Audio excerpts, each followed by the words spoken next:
Good morning, good afternoon, and good evening, everyone, and welcome to our 2023 ESG Bootcamp. My name is Colin Mahan. I'm the Director of Programs at the Nasdaq Entrepreneurial Center. And for those of you who don't know, the Nasdaq Center is a nonprofit that's building a better path for entrepreneurs worldwide by improving inclusion, access, and knowledge in entrepreneurship. As you will see in the chat in just a moment, the Nasdaq Center provides programs, resources, and exceptional mentorship to entrepreneurs across all races, industries, and geographies. So check out those links and resources in the chat. I've got a couple of housekeeping items before we get started. Firstly, let us know where you're dialing in from in the chat. See if you got any neighbors. Secondly, we're going to open up for live Q&A at the end of each panel. So please submit those questions for us in the Q&A function at the bottom of your screen throughout each panel presentation. We'll try our best to get to them all. Now, none of what we do here at the center would be possible without all the amazing support from our sponsors, including Nasdaq, Lehigh University, BMO, Airbnb, KPMG, Wilson Sonsini, Woodruff Sawyer, Microsoft Entrepreneurship for Positive Impact, BPM, and HubSpot for Startups. We're humbled by their contributions and hope you're grateful too.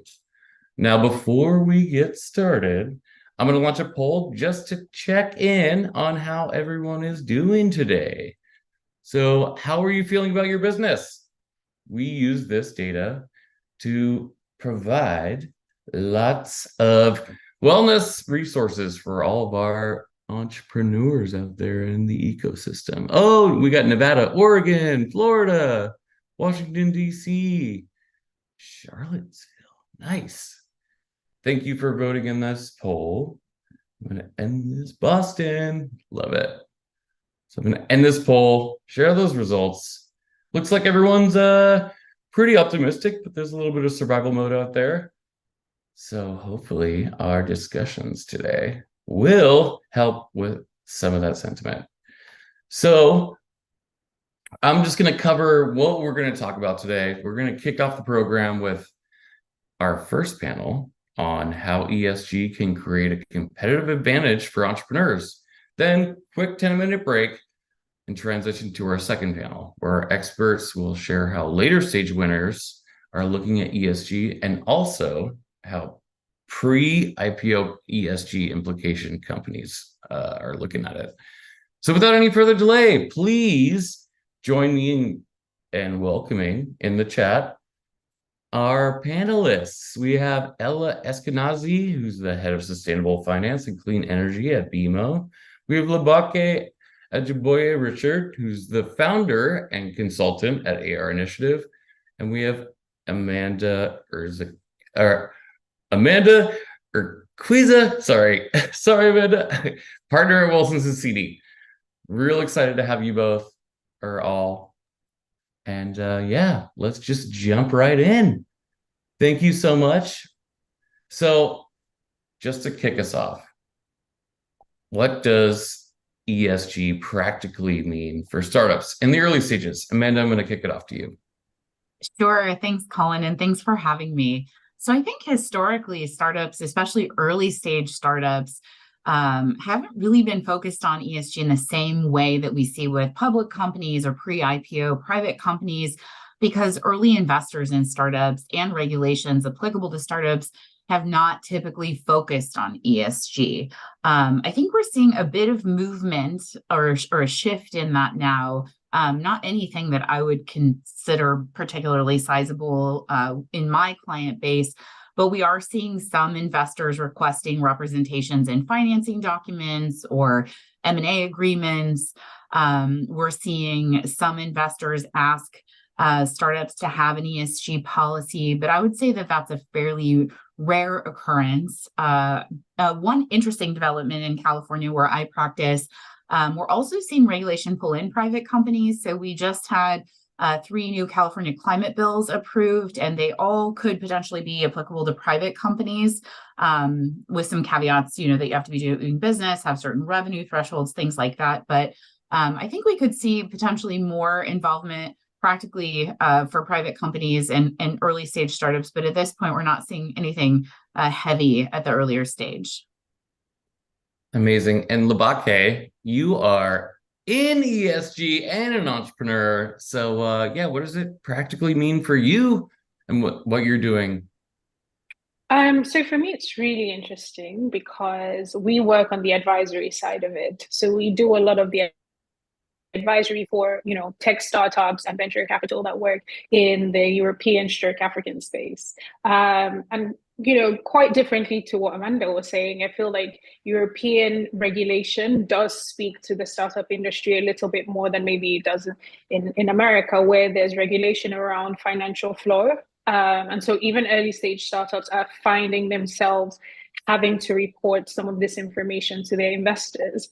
So ESG practically for them, and I always say it shouldn't be thought of as a standalone subject or as a standalone thing, but it should be thought of as a framework that should be integrated from as early as possible, because it's easier for you to scale that than for you to get to like a position of, scale and have, X amount of employees and X products and try to change kind of your business practices and your corporate strategies and all of that, but integrated in little steps at every stage as you're growing. And then it's easier to manage and easier to kind of replicate as you scale. So I think really practically for early stage companies, for startups, is thinking about it when you're building out those policies, when you're building out your product, when you're building out strategies, and how can you integrate that in doing all of that. That's what I think. Oh, I love that proactive approach. Ella, ESG for early stage startups. Oh, you're muted. Okay, I am now. You can hear me, right? Okay. That's okay. Zoom moments happen.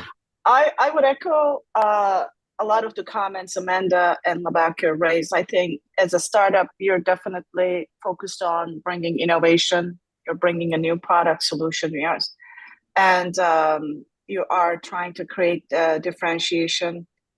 And you have a lot of different things to tackle, right? To get it done. I think it's important from the get-go, you also assess how you're gonna play, what kind of impact that your solution or product can bring to the market beyond just getting customers, revenue. Obviously, it's important for you to gain traction, to gain commercialization. But if you start from the get-go, I think it can shape you or position you much better for success in the long run, right? So a lot of the things that we discuss in ESG is about how are you going to solve a problem, in your community, in the world, right? There's a societal gap, social norms, social values. There's environmental problems like climate change being one. Are you enabling additional capabilities when you're engaging with your clients, right? So if you are already,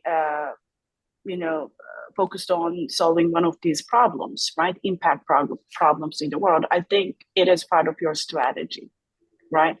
But if you're not, it doesn't mean you cannot deliver impact. That's how basically you will be bringing impact by understanding how you're making the decisions, right?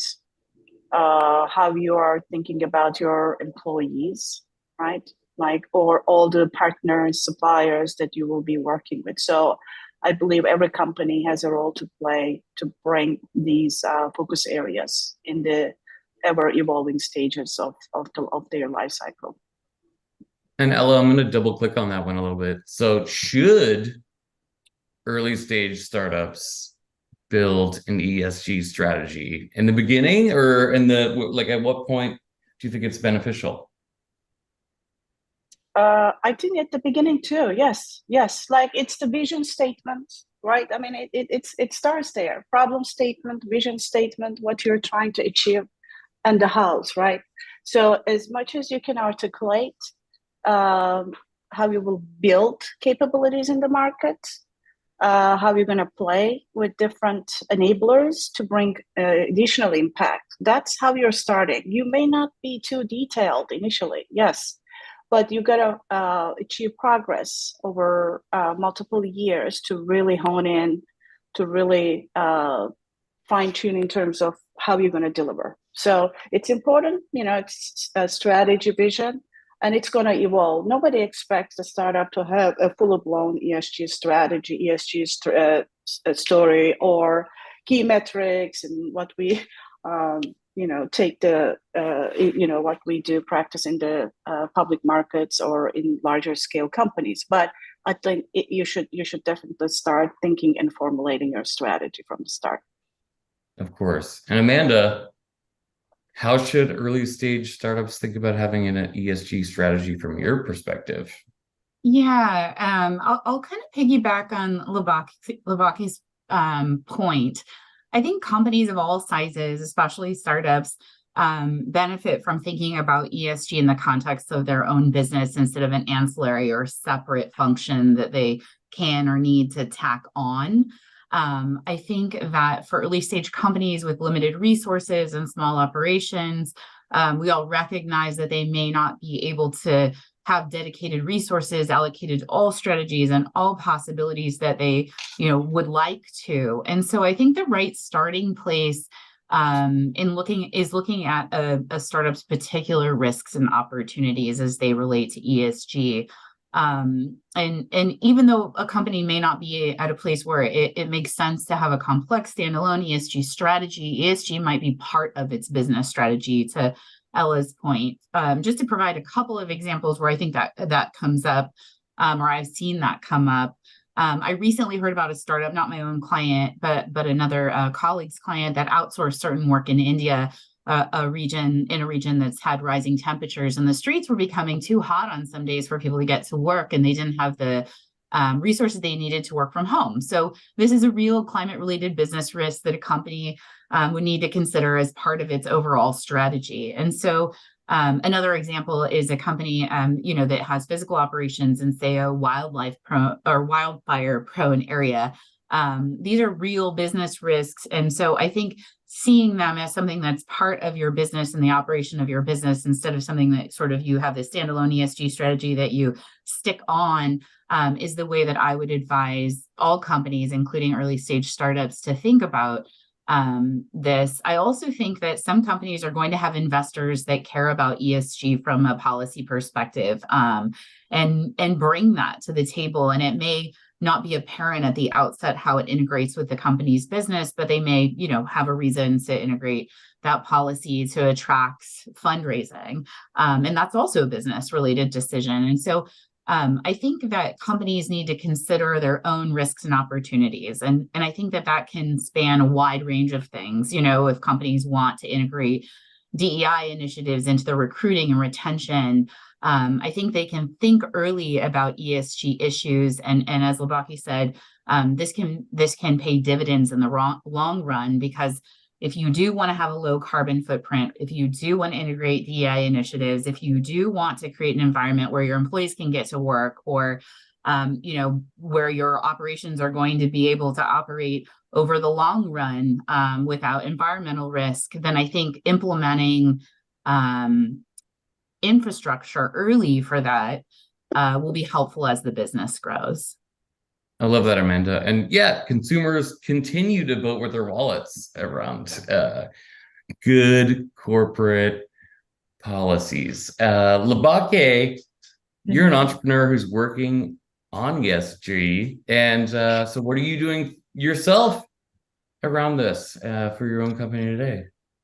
So for us, we are using ESG as a framework to start with, even though we're an advisory and, building out our first product. One thing that I can say is priority for us is we're bullish about data. Being able to track and collect relevant data in the ESG space is something that I find is lacking, not just in Africa as a continent, but like globally around ESG data is quite limited, and even more so on the African continent. So what we're trying to do is be as meticulous as possible with our data, but also in having requirements, shall I say, of our suppliers, of our partners, of our clients, to have a certain understanding of ESG, to integrate it as well in what they're doing, to think about it. I think a lot of the work that we're doing here as well is also around advocacy and building awareness for ESG. and helping people understand that it's not just emissions, it's not just, the environmental side of it, but social and governance. And just to piggyback and add to what Ella and Amanda have said, materiality, I think, is also a really big thing for early stage companies in ESG, being able to understand that it is different across sectors, across sizes, across location and geographies, and being able to prioritize those topics that are material to your particular sector, your particular business, I think is really helpful for early stage companies to start crafting that ESG strategy and policy. So for us, I think the main things we do is we're very focused on data, collecting and tracking that data, keeping touch of it. We're resource, what's the word I should use? We're resource conscious. So we're all remote, which kind of works in my favor, but we're all remote, but that helps us with minimizing, physical resources, helps us with minimizing, energy consumption and all of that. And then we try to have expectations of the people that we work with to have at least a basic understanding and, some form of implementation of what they do. No, and I love that you were talking about measurement, right? If you don't, you can't improve on what you don't measure, right? Definitely. Ella, speaking of reporting, we've seen the importance of ESG reporting in later stage companies, as Amanda's report. They just came out. We'll share a link in the follow-up of Amanda's recent report. But what do you think this will trickle down to early to mid-stage companies eventually, and when it comes to climate, environmental, social, governance? Ella, do you think? I think so. It's going to be slow though, because there's still a lot of work to be done at the top end of the market. Yes, lots of regulations, lots of climate risk, transparency, disclosure laws are in place. In Europe, also expected in the US. I think it will trickle down in the market. I think as California is probably the state that's going to require, right, the private companies to disclose. If you think about it, private, public, doesn't matter. If you have an impact, if you have a scale, I think you'll be under strict scrutiny. So for smaller companies, how do we, when it's going to come? Regardless if there's regulation, compliance, it's a good practice, because the whole purpose of being able to disclose these impact measures, environmental KPIs, social KPIs, shows that they are important for you as a company, that you're trying to make progress. And progress is not linear, but it is line of sight for your management team, right? It's important for you that you are saying that I am working on it. It's important for my business. I know, I understand my environment. I understand the clients, the industry I serve into. So I am being proactive. I think that should be the stance of small, medium-sized businesses. And to simplify things a little bit, there's not silver bullet, right? There's not a single metric that's going to make everybody green on the scorecards. Everything varies on where you're operating, which industry you're serving. I would, in fact, try to understand what's happening in your client base. Are you selling to consumer markets, right? Is your model business to consumer? Are you business to business? What are the key clients you're trying to get your product solution in place? What are they dabbling with, right? So just to have an appreciation and understanding of your key, your stakeholders, what they care about, what they are involved in, how you can be a solution there, or by working with you, will they be advancing any of their own initiatives? So that's the best way frame in terms of reporting. Again, don't try to boil the ocean, but at least have a line of sight to at least 2 or 3 critical things that you're proactively advancing. You never know. When you reach that size scale, because you have had early focus from strategy to putting in place the right maybe processes in place, then you'll be able to scale up. And when you're ready to go markets, IPO, all those fancy, stages, then, it becomes part of your DNA. That's how the companies adapt and drive forward all these impact areas. I see Labake nodding. on that one because she was touting the advantages of being proactive. Amanda, you advise a ton of people around this. So how should early stage startups think about their ESG strategy as opposed to like when they're in a later stage, like in the early stages? Yeah, so I spoke a bit earlier about early stage companies and how they might, think about approaching their ESG strategy. I think larger companies also need to think about ESG in the context of their business, but I do think larger companies are more likely to encounter different drivers in their ESG strategy. So I think aside from the way they've identified their own business case or their own nexus to ESG in the operation of their business, I think they're more likely to have investors that have a specific position on ESG. And this is especially true for companies that are close to going public, that have a lot of the quintessential, institutional investors that have voting guidelines and policies that are specifically tailored to ESG. When companies are thinking of going public, they'll often start orienting themselves to the policies of ISS and Glass Lewis, which a lot of the institutional investors follow, which have policies on ESG. So I think that the investor base can influence, ESG strategy in some ways for larger companies. I also think that, larger private companies are going to fall in the scope of these new regulations, for example. So our California regulations, which have some revenue thresholds, like 500 million for one of the bills, 1 billion for another of the bills. Larger companies are more likely to hit those thresholds than smaller companies. And then private companies are going to have to be ready for public company disclosure as they get larger and larger. And there are quite a few disclosure frameworks, as we discussed. This is all geographically specific, of course. If you're reporting in a geography that has requirements for smaller companies, then you'll be doing it earlier and you'll be more seasoned. As you get larger, I think you're also orienting yourself if your exit is an IPO on some of the stock exchange requirements. And so the Nasdaq diversity, board diversity rule, I think that might be something that larger companies are starting to think about. So I think these are several drivers besides the company's standalone, nexus to ESG in its own business. I also think as your operations grow, you might have customer and supplier requirements that come up. I know a lot of my larger private companies have these kind of, questionnaires or RFPs that integrate some aspects of ESG. So I think larger stage companies can follow the model of smaller companies, but will probably have a lot of additional drivers and influencers in their strategy. That's just solid gold. Labake, you are immersed in this arena. And so what are some of the early stage entrepreneur questions they should be asking about ESG, like when they're just forming, small teams? What are some of those questions? I think we've touched on a couple of them. I think the first of which would be materiality, because with early stage companies, they have limited resources, both, financial, human resources. So you don't want to dip your hands in too many things. And I really love the expression that allies don't try to boil the ocean.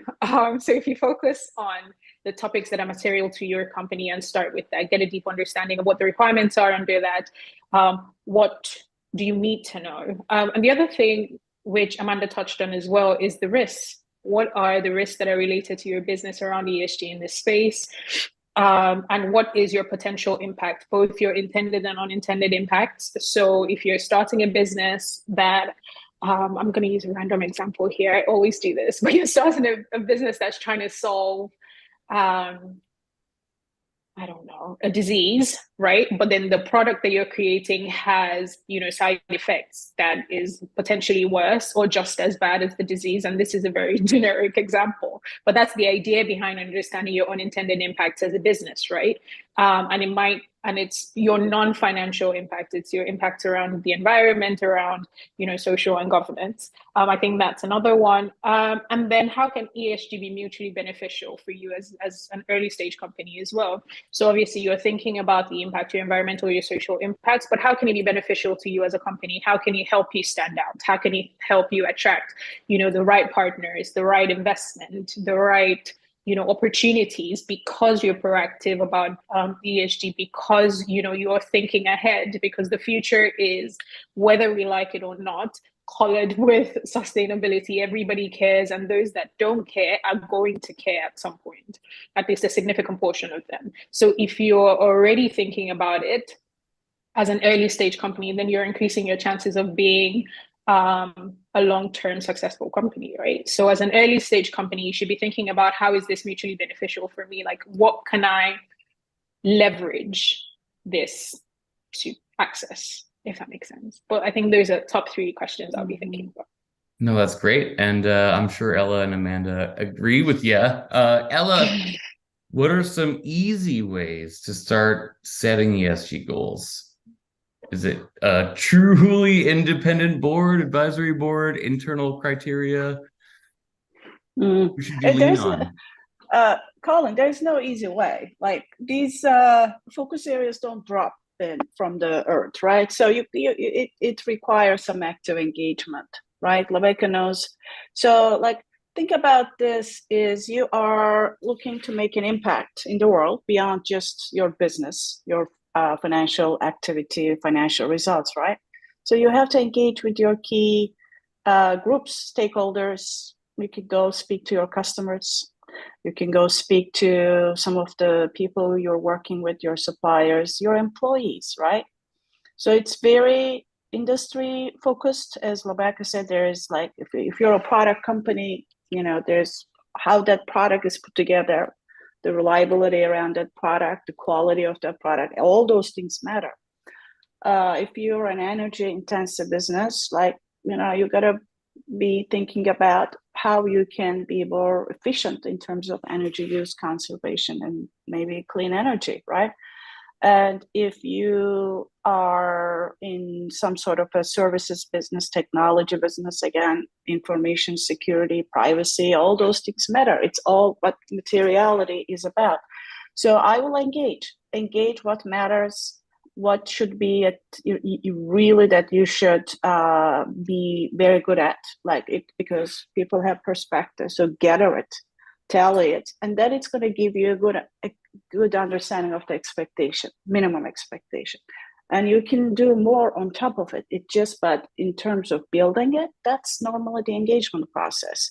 And there are a lot of industry guidelines based on the industry where you are, like what matters, materiality, KPIs in environmental areas, KPIs in social areas, and also governance. Governance is also, I don't know, we're not talking yet, but governance is also important for you to think about how your company is run, how the certain decisions are made, how specific risk areas are addressed, what's that risk governance process, what's that risk integration process, identification process. So these are all the G elements, right?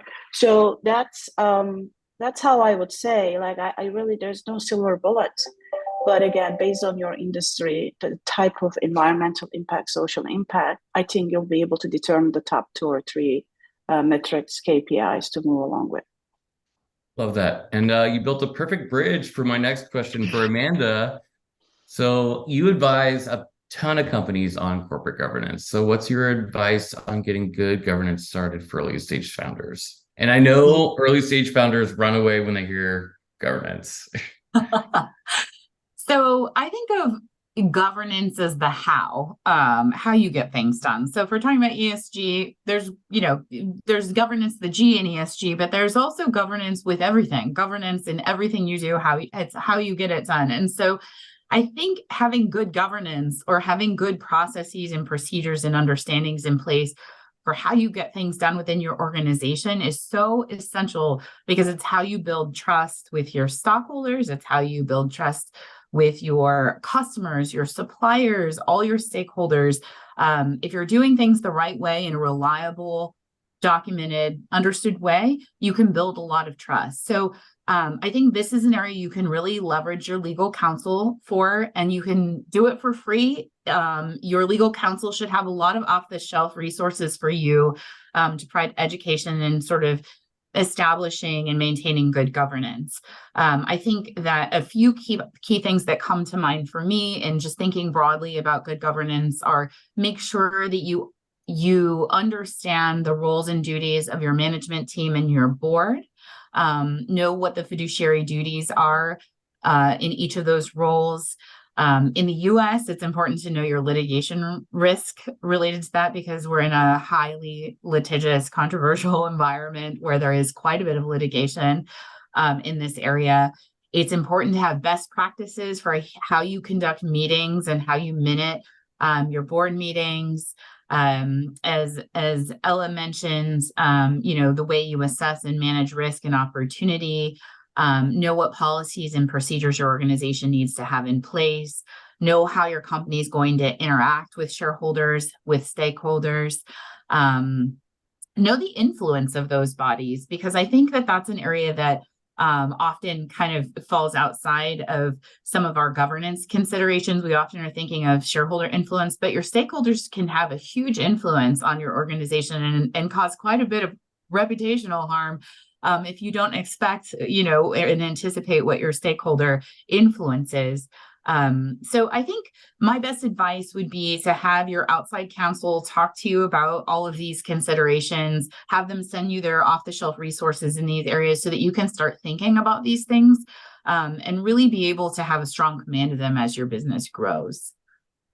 And Amanda, I'm just going to double click on that. So for those who aren't familiar with the term, define governance for us. Yeah, I think governance is who makes the decisions within the organization and how are they made. I think the process by which decisions are made and the identification of the decision makers is the kind of core of what governance is. And making sure you're doing that in a way that best serves your business, I think, is what I would call good governance.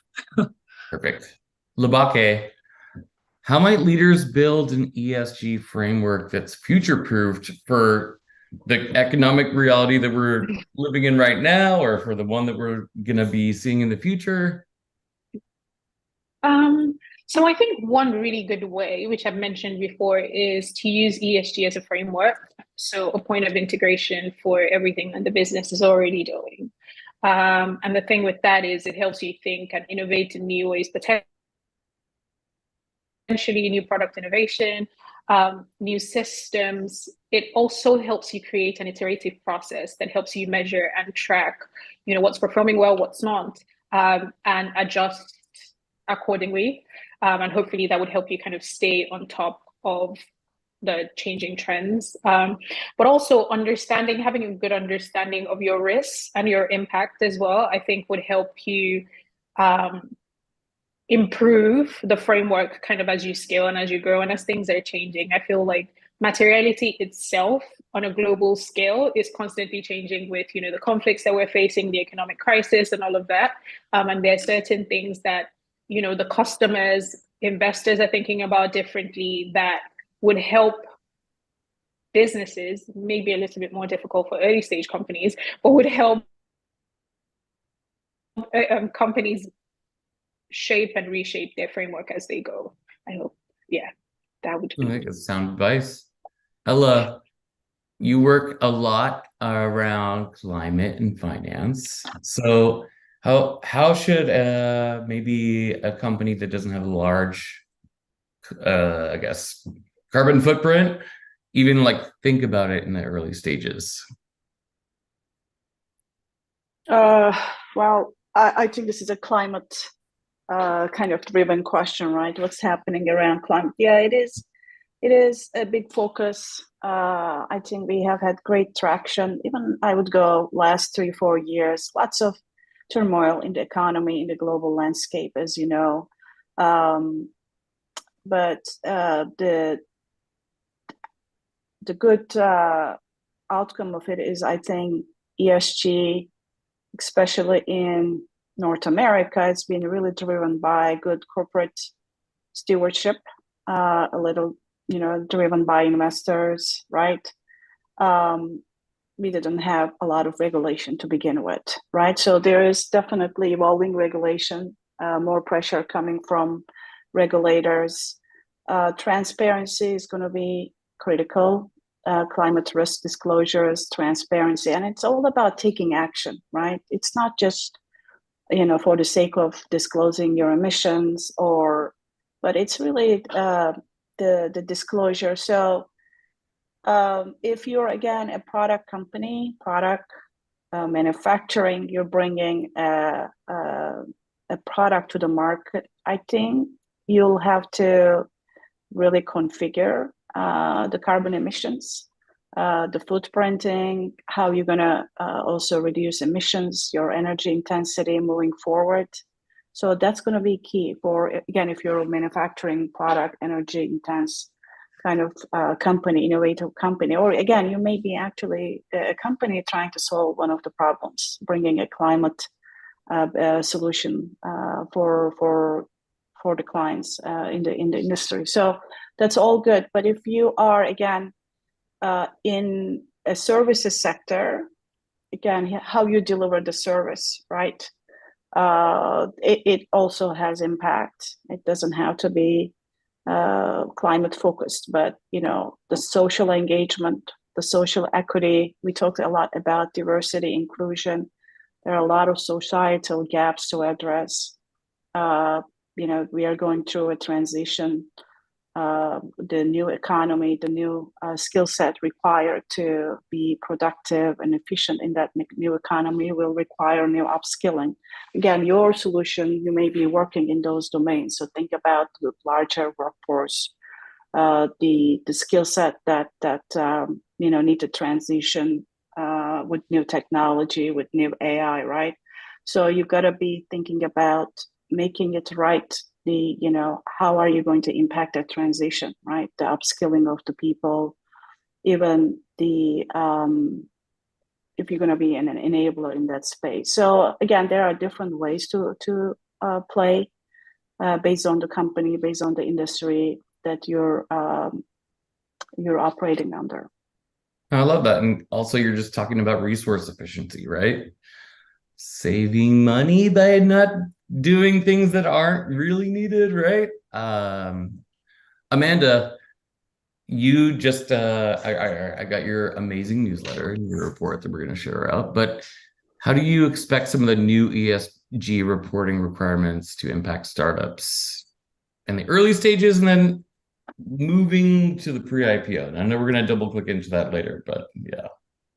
Sure. So the two California bills that I would highlight for startups, and I would note that you don't have to be in California for these to impact you, and they may be challenged, in the courts. So keep both of those things in mind. But the two new bills are SB 253 and 261. I would highlight those because they require companies doing business in California to disclose emissions and climate-related risks. They do kick in at higher revenue thresholds. So if companies are smaller and not bringing in revenue or not bringing in $500 million or $1 billion in revenue, then being aware of these and being informed is important. But you're not within the scope of compliance.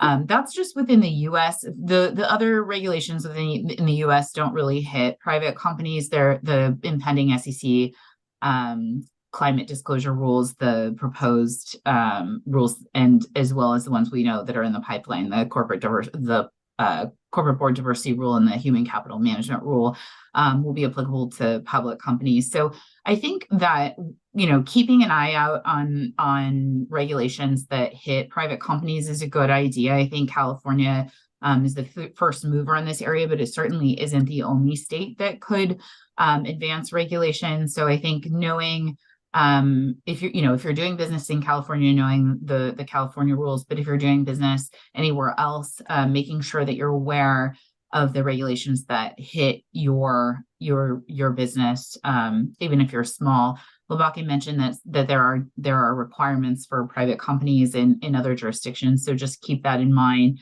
I also think that as you grow, you'll want to be sure that you're briefed on not necessarily the requirements that impact you now, but the ones you'll need to comply with in the future. Because if you don't have the infrastructure, if you don't have the capabilities, if you don't have the resources in place, then it's going to be very challenging and more resource intensive to onboard at the last minute. So I think that if you're doing the forensics on, what your ESG risks and opportunities are generally, and then you're keeping aware of what the, reporting and regulatory requirements are for you as you get larger and larger, you can start to build infrastructure so that you have capacity in the future to report anything that you're required to report as you get there.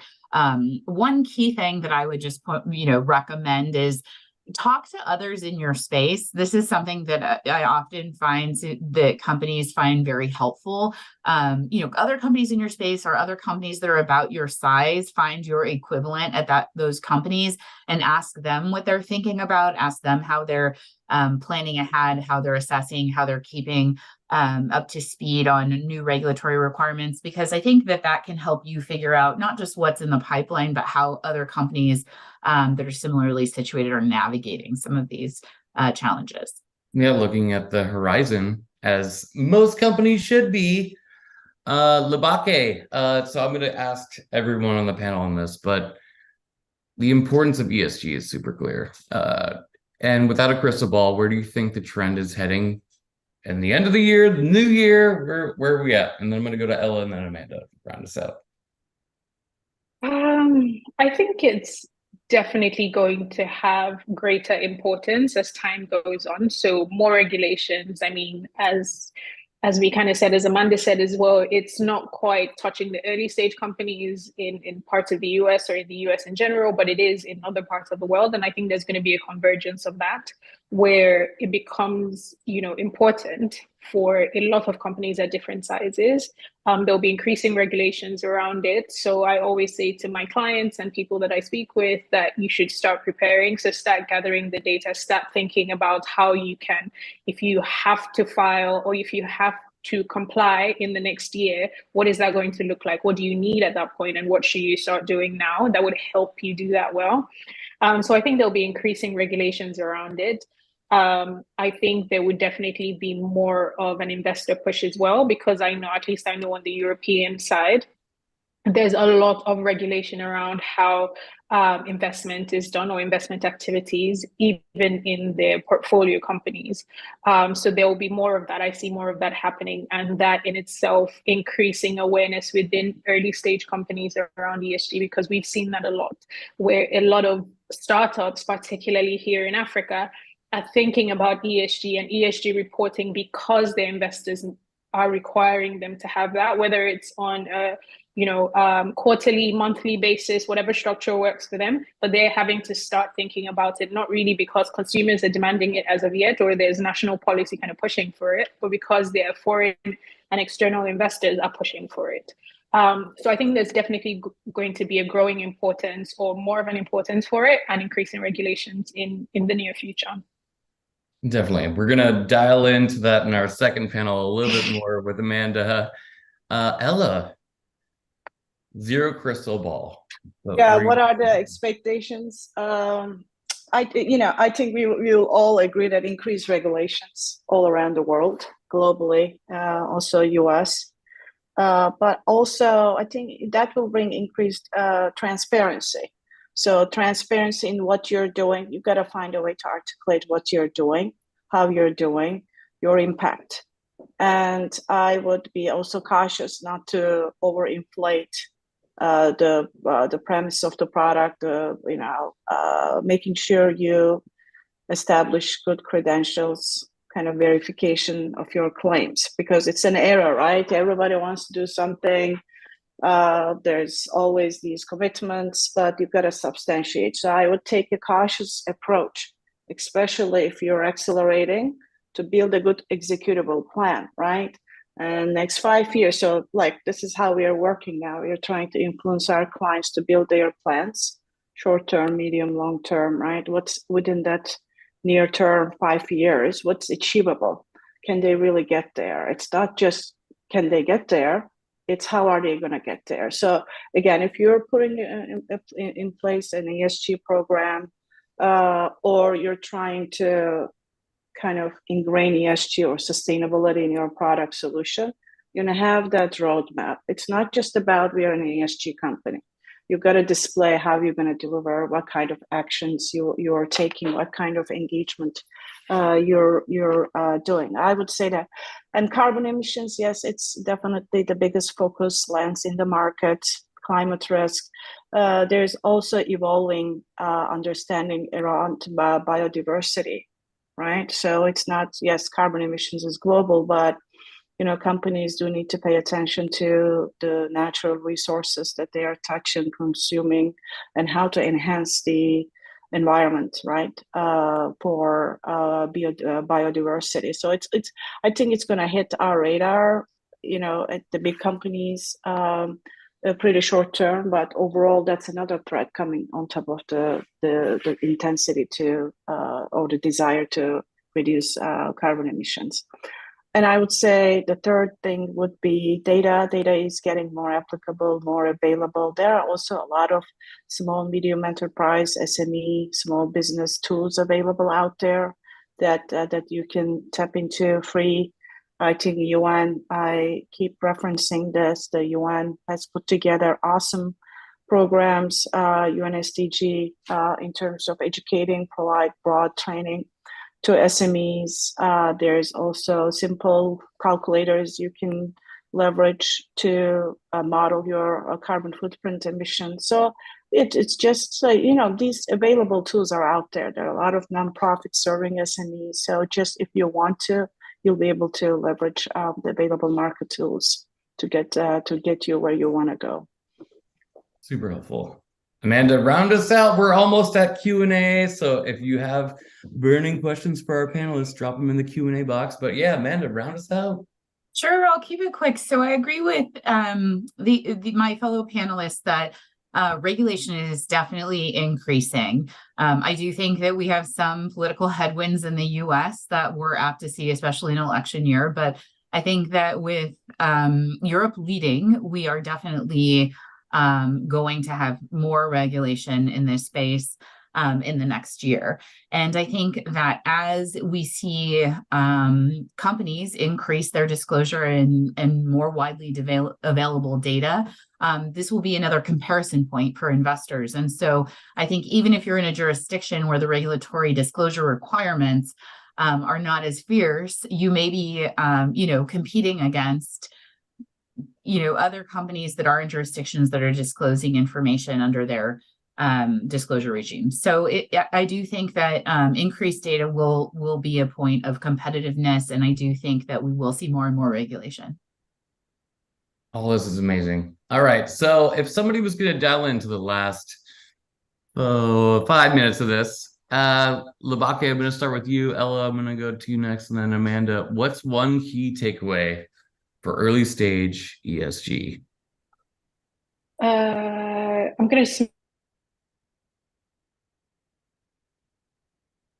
smash 3 into a sentence. It's never too early to sniff it. So how do I give or add value, and how do I get value? Yeah, I think those, yeah. No, we had a minor Zoom moment, but I heard it. Ella. Oh. No, you're good. Okay. Zoom caught up with you. Ella, what's one key takeaway? One key takeaway, again, if you're in the inception, there are a lot of problems to solve, right? The world is going through a lot of challenges. I think biggest problems are yet to be solved. So if you're tangent in any of these big issues that we are addressing, you've got to formulate a good strategy and story. That could be the really good way to uplift your positioning, your product and solution. And I'm sure there are a lot of entrepreneurs in this call, right? They are trying to solve those hard questions, hard problems you're facing. So again, if you are really, really into solving problems, you're already focused on it. I think you're already part of ESG. You're already bringing those much needed solutions, sustainable product, services, solutions to the market. So kudos to you. You know, your future is bright. There's a huge amount of investment, focused private, public investment that you will be able to tap into. Again, when you get the traction, when you get to a good commercialization, there's going to be a lot of eyes watching what you do, how you do. But again, if you are not operating in the vicinity of a sustainable product or solution, then how you do is what you do is important, right? Decision making to, you know, in terms of how you're going to differentiate yourself, your talent. So that's why I think it's important to invest in the matters and ESG. Love that. Labake is working on it. Amanda, round us out. Sure. So I think that my advice would be, and maybe this is a little bit lawyerly of me, but I think stay true to your business and don't get over your skis. I think when you're setting your ESG strategy, when you're defining what your commitments are, I think one fault that I see companies get into is making a commitment, you know, to achieve something that they don't really have the capacity or the infrastructure to achieve in the time period that they want to achieve it. And it's ambitious. And I think that you can commit to the spirit and objectives without getting over your skis. So set achievable goals, be realistic about the way this impacts your business and what you can achieve and what your internal capabilities are, and let that guide you so you don't ruin sort of the trust that you build with your stockholders and your stakeholders.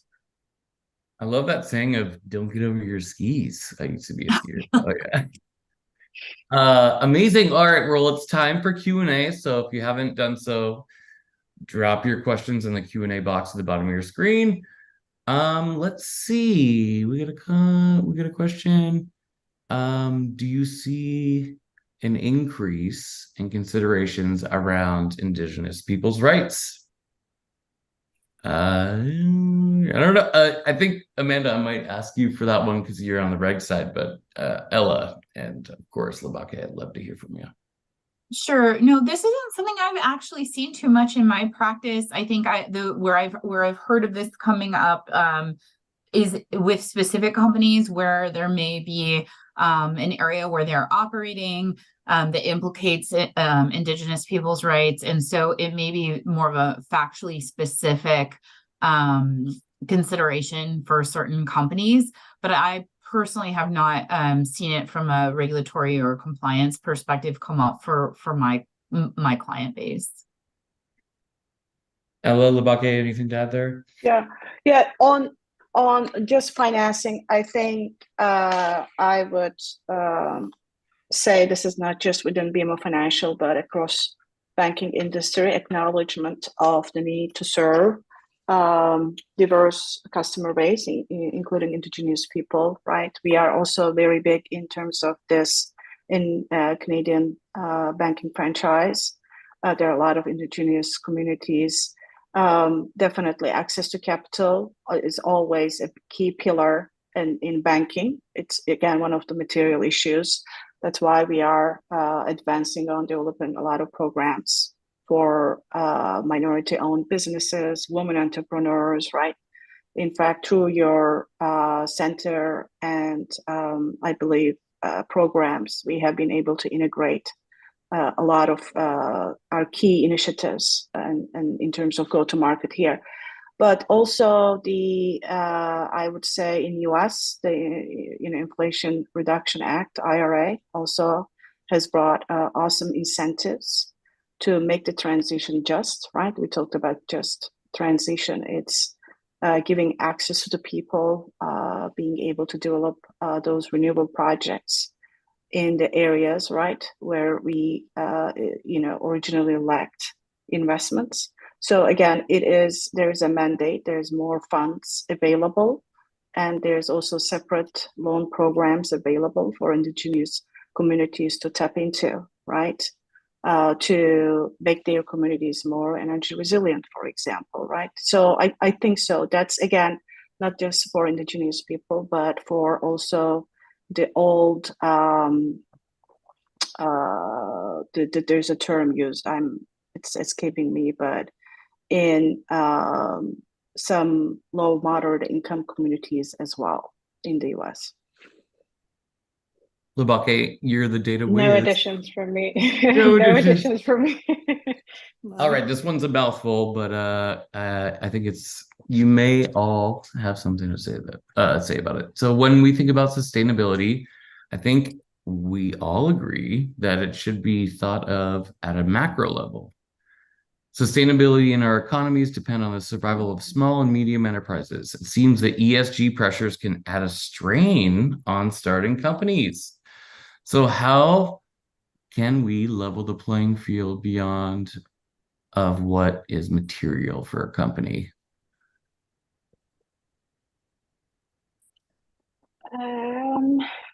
I think I'll just quickly jump in. I think setting targets, both long-term and short-term targets, and taking one step at a time, for the lack of a better phrase, right? You don't have to do it all at once. As an early stage company, you can prioritize one little thing. So you can start with data. And that could be as simple as, shouldn't say as simple as, but a start of that would be disaggregating your data by gender, by location, geographies. And that is not particularly resource intensive for an early stage company, but it also tells a lot about, your ESG performance, particularly in the social side, how are you contributing to gender equality, or, employment and labor. Diversity as well. So there are a lot of little steps that you can take as an early stage company or organization that is not resource intensive. And you can then set targets for X amount of time when you've reached X stage, to then ramp up those efforts. Yeah. And Colin, just that level, little steps at a time. Yeah, that's a good question. Level playing field. So I think it's important as a founder, as an owner, what ESG is, how it's applied, right? And what you should be thinking about throughout your product or business growth cycle. So the whole purpose, I think, of this meeting is to establish some awareness, knowledge about what's important, how you tackle. So I think that's the best thing you can do. You can be informed, just be aware of what's going on in the market, understand, follow the trends in your industry around sustainability topics. I mean, that's the best as you can do. Nobody's expecting you for a full-blown strategy on ESG. Okay, as you grow, as you're adding products, resources, then you got to find a way to integrate or delegate certain responsibilities. Certain responsibilities will be with your product team, certain will be with your finance team, right? So it's just have that roadmap as a leader of your organization, as a founder. I think that's what matters. And again, if you are, I think, truly creating differentiation in the market because of the specific sustainability lens, I think you have more steps to achieve, right? Because if you're saying I am the product, I am the solution, that's where you're probably more an early adopter of all these principles that we have discussed. Love that. Amanda, you were talking a bit about some of the governance aspect of ESG. So we've got Andrea asking a question here. Should a company hire an ESG expert for their board or top leadership? Yeah, so that's a great question. I think that it depends on the company. I think it's excellent to have ESG expertise on your management team and on your board. I don't think you need to have, it be one person that you hire for that sole purpose. I think that having a diversity of skills and a lens on how a number of different areas intersect with ESG can be equally as beneficial as having one ESG expert. I know that I attend many board meetings, and often someone who has expertise in ESG but may also have expertise in a number of different areas can actually connect the dots in ways that someone who had sort of singular expertise might not be able to do it. So I think that my answer is that you should think critically about how to have the skill set represented on your management teams and your boards. But I think be open-minded about how to have that representation on your management teams and boards. And that can be also a way of kind of saving on resources too, especially for smaller companies. You know, if you have somebody who serves many roles and can see things from many perspectives. Yeah, being mindful. Okay, Labake, we're almost at our break time, but Labake, what are your suggestions for the cost and resource effective approach for a startup less than $50 million wanting to get a solid track with ESG? You're the data expert here. I mean, I think a good place to start would be materiality, right? What kind of company are you? What sector are you working in? And what are the most important issues that is relevant to your company that you need to focus on? And that would give you an idea of how much you need to invest, both financially, human resources, expertise, all of that. It would give you an idea of kind of what the cost would be. And then, like I said, little steps at a time with goals, a roadmap, long-term goals, short-term goals, and say, in a year, this is what we want to achieve, or these are our targets, and this is what we're doing to achieve that. But in 5 years, we want to be able to achieve XYZ and show incremental progress towards that. Have a detailed roadmap around that. I think is a way to manage the cost and kind of spread it over a long period of time. But I think the most important question I would ask is, what sector are you in? What does your business do? And what are the most material ESG topics to your business? And that can help you decide how to manage that. I love it. Well, we are at almost our break. So Ella, Amanda, Labake, thank you so much. I'm incredibly humbled to have you because I have an MBA in sustainable business and I learned so much from you every time I talk. So thank you so much for sharing your insights for our early stage entrepreneurs out there. And yeah, of course, we are going to take a quick break, 10-minute break before our next session on how later stage winners are looking at ESG. Amanda will welcome you back. But again, Labake, Ella, Amanda, thank you so much for this. Yeah. Thank you. Transformative advice. So we're going to take a quick break. We'll see you back in 10.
All right. Welcome back to our next panel. How later stage winners are looking at ESG and pre-IPO ESG implications. Quick note, we're going to open up for live Q&A near the end of this session, so please submit those questions for us at the bottom of your screen throughout the presentation.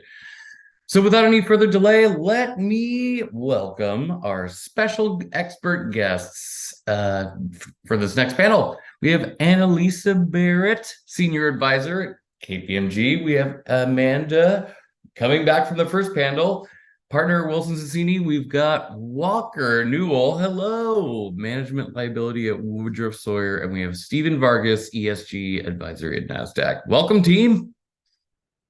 Hi, Colin. Hello, welcome back. Hi there.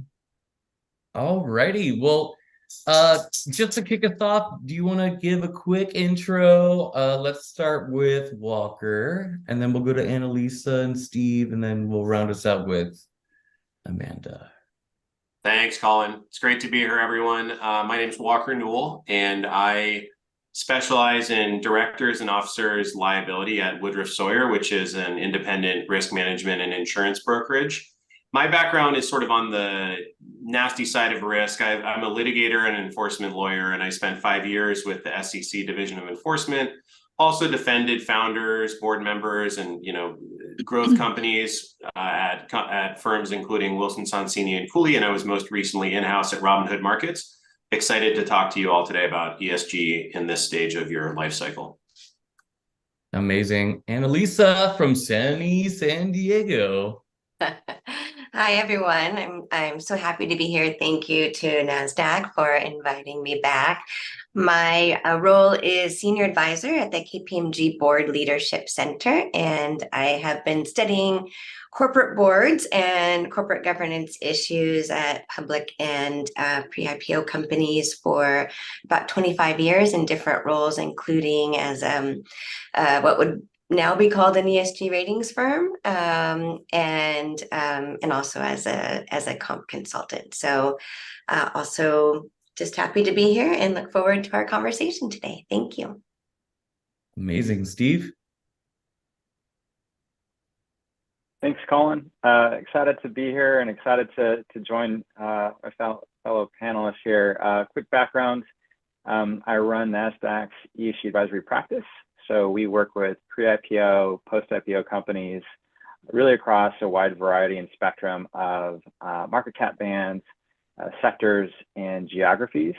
Day to day, we help organizations really through this whole concept of materiality, how to think about capital markets, investment grade ESG data that really resonates with that stakeholder group. So looking forward to sharing some insights and hopefully some practical tips and tricks here as we get going in today's panel. Amazing. And Amanda, we got to learn a ton from you in the first panel, but yeah, just round us out. Sure. I'm Amanda Urquiza. I am a corporate and securities partner at Wilson Sonsini. I focus my practice on public company readiness and representation, focusing on complex corporate governance issues as well. I spearhead our ESG and sustainability advisory practice, and so I am looking forward to being here with all of our amazing panelists. Amazing. Well, let's jump right in. Steve, you're the father of one of the fathers of the ESG Bootcamp, since we've been talking about this for a couple of years, but you work with a lot of companies on establishing ESG strategies. So what advice do you regularly give to pre-IPO companies with regards to ESG from a regulatory perspective? Yeah. We spend quite a bit, I would say, of our time in that very specific, bucket or discipline. And, broadly speaking, I would say that the importance of complying with regulatory disclosure obligations has always been an important part in shifting from a pre-IPO company to a post-IPO company. But the integration of ESG data and disclosure is now really table stakes. So, when we give advice to pre-IPO companies, we regularly stress the importance of really 3 key points. The first is really just becoming familiar with the concept of materiality, and specifically, what key ESG disclosures have significant relevance to not only investors, but other key stakeholders that you solicit feedback from. So that could be employees, those could be customers, those could be suppliers. And to put that into practice, we suggest that earlier stage pre-IPO companies just take some time to review key competitors' ESG disclosures and the materiality matrices that they are disclosing in their ESG reports. This is solid, fantastic, freely available resource that they can use and leverage to really ensure that they know what they're about to, step into. And this gets pre-IPO companies a little bit closer to relevant ESG disclosures required from a regulatory perspective. And the second thing I'd say is just becoming acquainted with the, concept of the globalization of ESG. Most of ESG's history has been, effectively in a voluntary reporting regime that's now shifted into a regulatory reporting regime. So a lot of new jurisdictions and geographies, from Europe to Australia to the US, and even at the subnational level like California, really mandates and requires ESG. And then the third and perhaps most important point I want to drive home here is, especially for those pre-IPO companies that we speak with, is really knowing what your customers' ESG disclosure obligations are. So knowing that the path to profitability is a very strong narrative and integral to most IPO stories, having that direct path of really understanding what that customer need is really important. And that's particularly important for B2B companies. So we suggest spending the necessary time studying what your target market is from a customer standpoint, and then kind of building out a matrix of ESG disclosure obligations that they're required to comply with. And if you're doing that effectively, that could be a competitive advantage to your sales organization, as they can quickly respond to any ESG data requests that they may be fielding or soliciting. And sometimes that's a prerequisite for doing business. So just having a solid grasp of that. Love that. And Annalisa, we talked a little bit about governance in our first panel, but you work with a lot of corporate, or you work a lot on the corporate governance side of things and talk with boards about environmental and social matters as well. So how should boards be thinking about their oversight and responsibilities related to ESG in the later stages?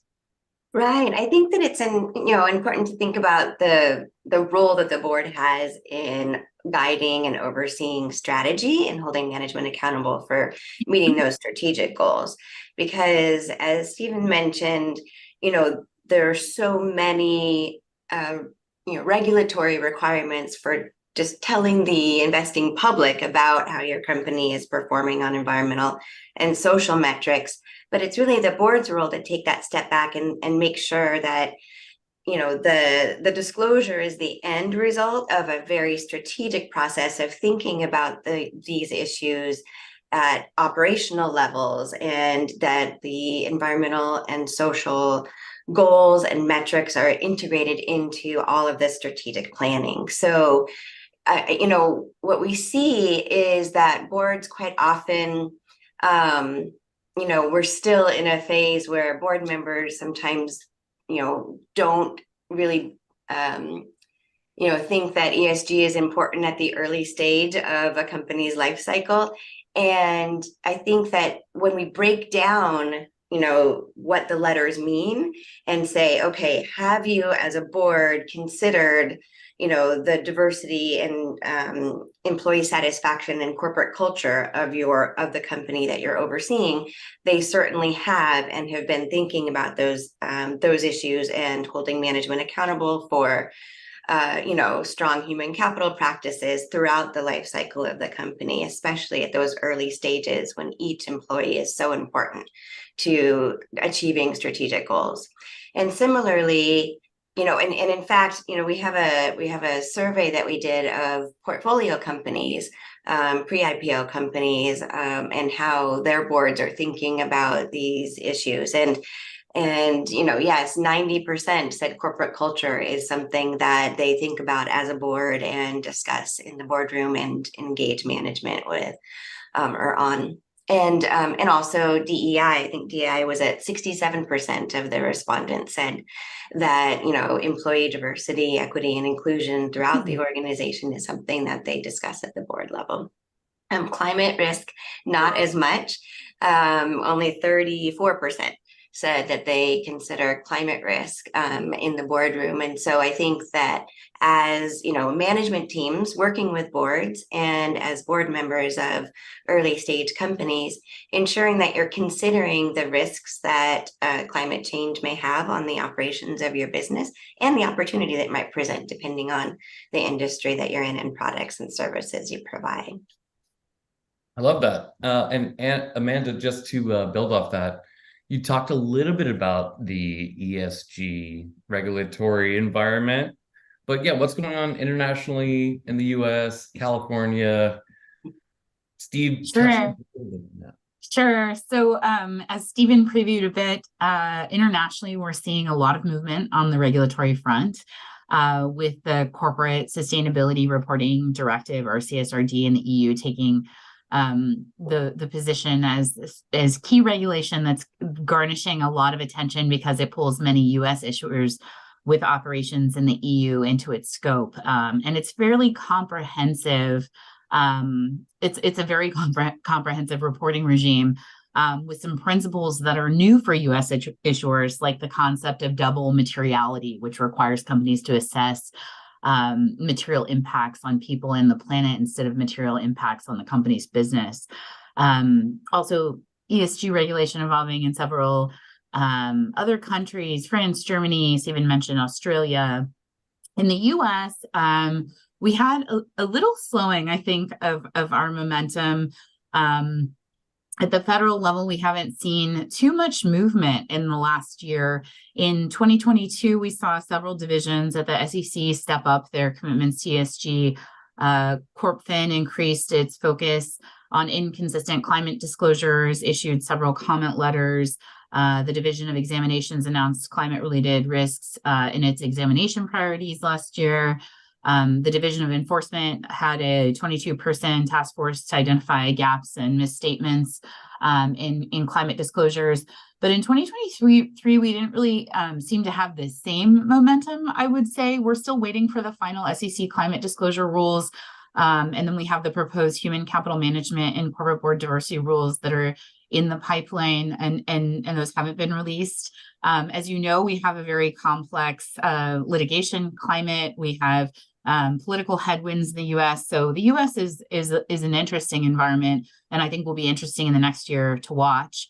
On the state level, California just passed 3 notable climate disclosure bills related to emissions disclosure, climate risk disclosure, and then voluntary carbon market disclosures. These are interesting because they will apply broadly to public and private companies. They'll have some thresholds. So if, you have to hit revenue levels and things like that. So speak to your outside counsel if you're a private company, because you may not fall within scope, but they certainly are interesting because they in some ways are broader than the proposed climate rules at the federal level, and will pull in private companies in a way that the SEC proposed rule wouldn't otherwise. So I would say we're seeing continued focus in the regulatory landscape, but in the U.S., especially at the federal level, I think it is difficult to tell what regulation will look like, especially as we enter into an election year. Well, I saw Annalisa nodding to everything you just said. So yeah, there's no crystal ball here, but yeah, it's good to know what's potentially on the horizon. Walker, you advise board members for private and public companies. So how have you seen board conversations evolve over the past few years with regards to ESG? And how are insurance carriers reacting to these ESG issues? Yeah, thanks, Colin. And so just to unpack that, when we're talking about insurance here, we're talking about a product that, involves, for some of you private company founders, but most especially when you're entering the public company world, your D&O insurance policy is going to be your key protection against both, regulatory scrutiny and private shareholder plaintiff scrutiny and litigation to protect, both corporate and personal balance sheets. So when we're talking to boards, and I just had a call with the public company board just before this, and we were talking about, as we typically do, just what's the overall basket of risks that insurers care about, and what are you doing in those spaces, and how can we present your story most effectively to these insurers so that you get the best possible coverage and protection for yourselves and your company. ESG is very much always on that list. And it's similar to how you'd cover it in the context of an investor call if you're a public company or you have a big pool of private investors. You're going out there and you're talking to what matters to that constituency. And there's a lot of overlap with the insurer community. When we've been talking to boards over the past few years, I think it's similar to Annalisa's remarks, but we've seen as an evolution, right? So on governance, I think it's different per factor. On governance, you need to be focused on CRIS governance behaviors from day one. And I think the importance of that has always been evident to our clients who are well-run and well-managed. Coming from a litigation and regulatory enforcement background, I can't tell you all how often I've seen companies that have a great story, a great product, a great growth trend get tripped up as they're really entering into hypergrowth and thinking about, entering the public markets or late stage private, but have not given sufficient attention to governance, to things like, do you have the right composition of board members? Do you have folks with relevant experience?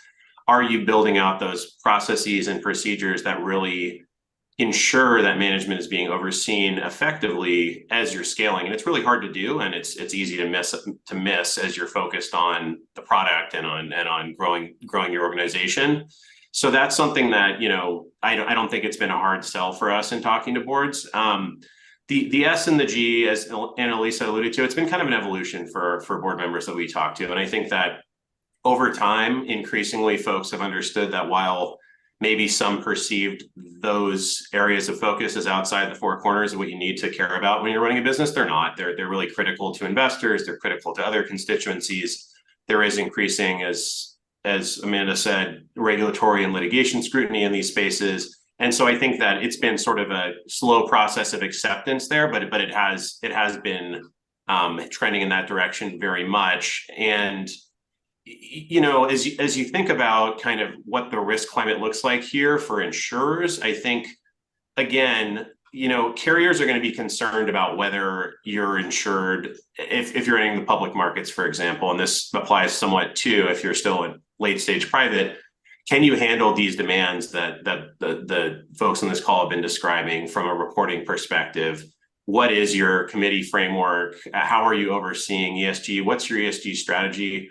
What's your strategy for addressing emerging social issues as they arise? I mean, that's such a tricky one for so many of our clients, and you see that in the headlines every day. What is your approach going to be if you're consumer facing, if you're a brand that folks know and that are looking to speak on the issues of the day? Which issues are you going to speak on? Where are you going to stay silent?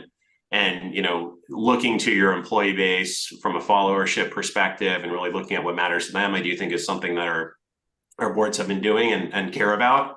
And I think it's going to continue to be, as Amanda said, again, a really evolving picture in the year ahead. I mean, I think if on the climate side, if the SEC climate rules are ultimately adopted, they're going to be subject to a raft of litigation challenging them immediately. Folks have already promised that. So it's going to be a long and winding road.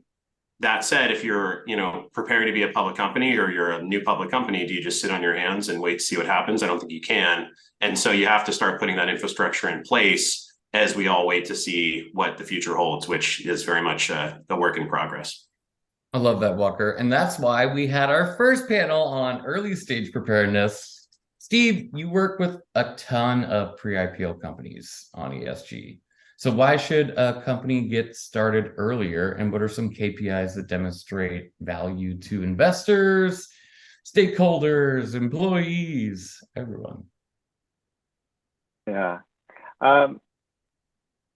Maybe to start, I'd say, we've observed firsthand the work that goes into rewiring maybe an older or established company's view of ESG. In many ways, this is a change management exercise where maybe previously held views or outlooks around ESG require folks to kind of reassess the sustainability, right, of their business model. And so in many instances, this is time consuming and can result in execution risk that could maybe impact customer adoption of products or services, or maybe even broader market penetration if you're not really kind of plugged into the ESG requirements of your prospective customer base. So getting started earlier, allowing you to kind of integrate that into your DNA and perhaps corporate outlooks or views in ESG can be a strategic and competitive advantage.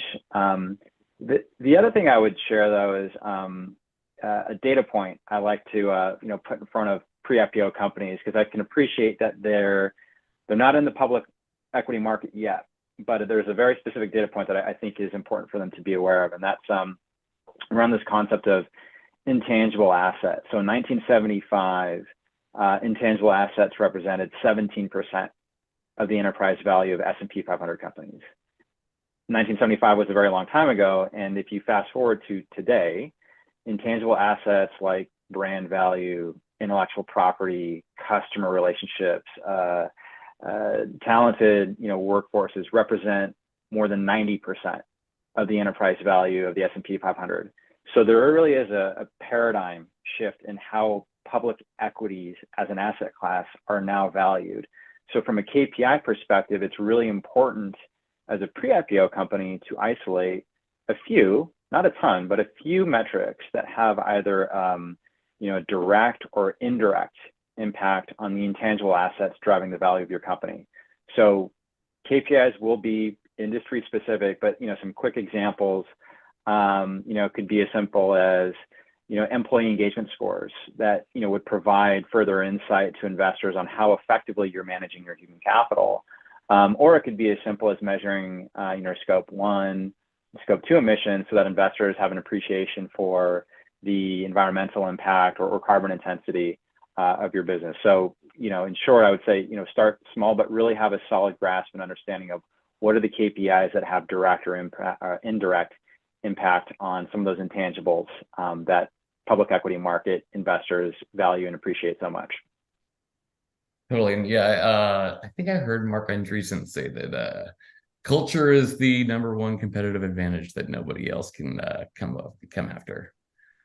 Annalisa, so to build off that, how has recent focus on board diversity changed board compositions? We know that there's been a lot in California and with the Nasdaq requirements. So how has that affected ESG issues in your world? Yeah, I think first I just want to respond to something that Stephen said, that, what he described in that, the increase in value driven by intangible assets is one of the reasons that the SEC is considering, asking for specific metrics to be disclosed on human capital practices. And so I think it is really important, and that brings us to, who's on the board kind of guiding the company and holding management accountable for not only selecting those right metrics for what human capital practices drive success at your company, whether it's employee engagement or investment in training and development or managing turnover numbers, but also certainly diversity and making sure that you're hiring the best people and that you are allowing everyone in your organization to have access to training and development and advancement opportunities. So by having diversity in the boardroom, you have people who may be more in tune with, asking questions about, what types of programs are going to be most meaningful for diverse employees. It also can help the management team think through and really be held accountable for some of those human capital practices that are going to not only drive value for the company, but also, depending on what the SEC comes out with, at the very least are requested by investors to be disclosed, whether or not the regulatory requirement includes those or not, depending on when we see that proposal. But so it's just another example as to why diversity in the boardroom at that leadership level of the organization is key to drive firm value. So what we're seeing is, even though, there are kind of stops and starts in terms of the regulatory, requirements for board diversity, even here in California, we still have seen the benefit from the legislation that was passed back in 2018 and 2019, because when we look at, for example, California companies, almost all of them now have at least one woman on their board. A dramatic change from the state that the situation that we had in the state back in 2017.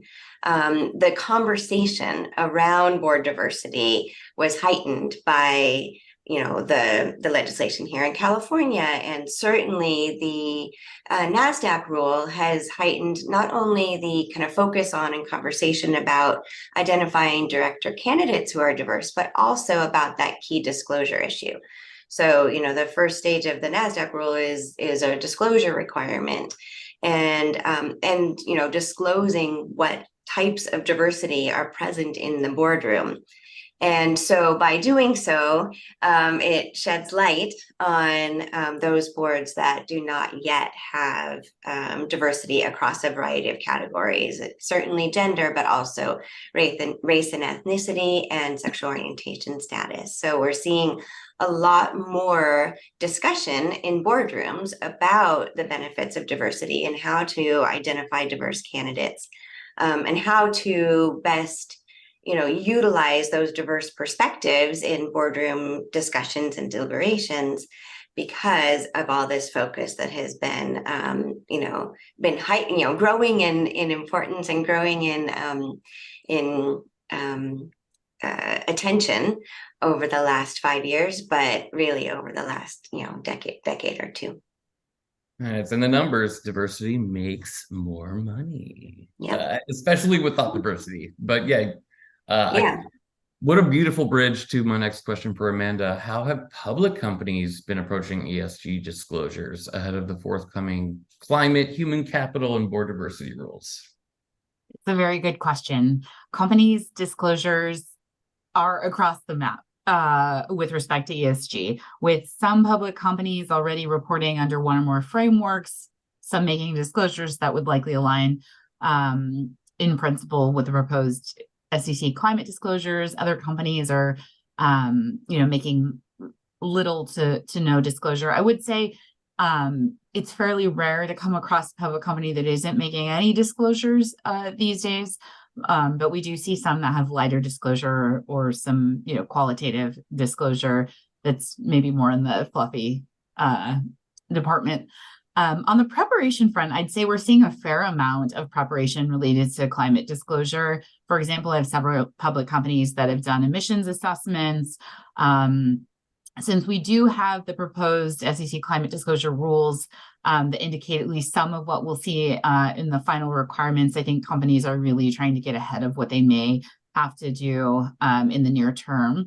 With human capital management and board diversity, we have some hints on what may ultimately be in those proposed rules, but I think we have a lot less insight on what those will look like. And I'm not seeing too much preparation in my client base, although certainly, as Annalisa has mentioned, and as we all know, with the Nasdaq board diversity rules, board diversity is top of mind for many companies, and we do see disclosure in that area, but not necessarily attuned to the anticipated future SEC rules. I think part of the variance in approach and disclosure is that companies have very different drivers in their commitment to ESG within their organizations, and this can influence their approach to disclosure.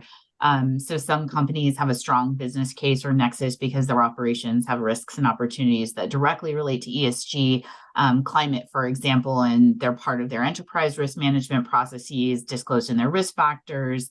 Some companies, as part of their corporate purpose or culture, have commitments to ESG. For example, they may be committed, as we've discussed, to advancing DEI within their organizations, and they may disclose that in various public forums, including in their sustainability report or their proxy, or maybe their human capital management section of their 10K, or maybe some of their marketing materials or website disclosures. Others are driven by specific institutional investor expectations, policies, voting guidelines that influence disclosure. And then, there's a whole other bucket that's just oriented around what's required under regulation. So I think these different drivers can lead to different disclosure approaches for different companies. And just kind of thinking through those drivers, I have an interesting data point. I would say that we're seeing less institutional investor driven pressure among US companies this year, likely because of the political headwinds and the pressure that the institutional investors have experienced from both ends of the political spectrum. Some of you may recall that the red states pulled funds from large institutional investors like BlackRock, Vanguard, and State Street. And in 2023, we also saw kind of a shift in how these institutional investors voted. So I just looked at some very interesting data on environmental and social proposals and how these big institutional investors voted over the last 3 years. And the big three, BlackRock, Vanguard, and State Street, their support for environmental and social proposals was cut basically in half each year. So in 2020 to 2021, they had roughly maybe 42% for BlackRock, and then cut in half the next year, and then cut in half, and now we're down to 8% for BlackRock and 3% for Vanguard. And so I think companies are seeing a lot less from institutional investors. And so I think that on the disclosure front, we're seeing less pressure from the institutional investors to include certain disclosures. Whereas a couple of years ago, I remember in some shareholder outreach and engagement meetings, there was a lot of pressure around disclosure. So just an interesting data point as we talk about disclosure trends in light of the impending rules and pressures on companies. Love that. Walker, have you seen recent unicorns? And is a unicorn a $1 billion company or a $100 billion company nowadays? Yeah, we could talk about that. We could talk about that after. But have you seen unicorns handle ESG from a risk perspective? You're my risk guy.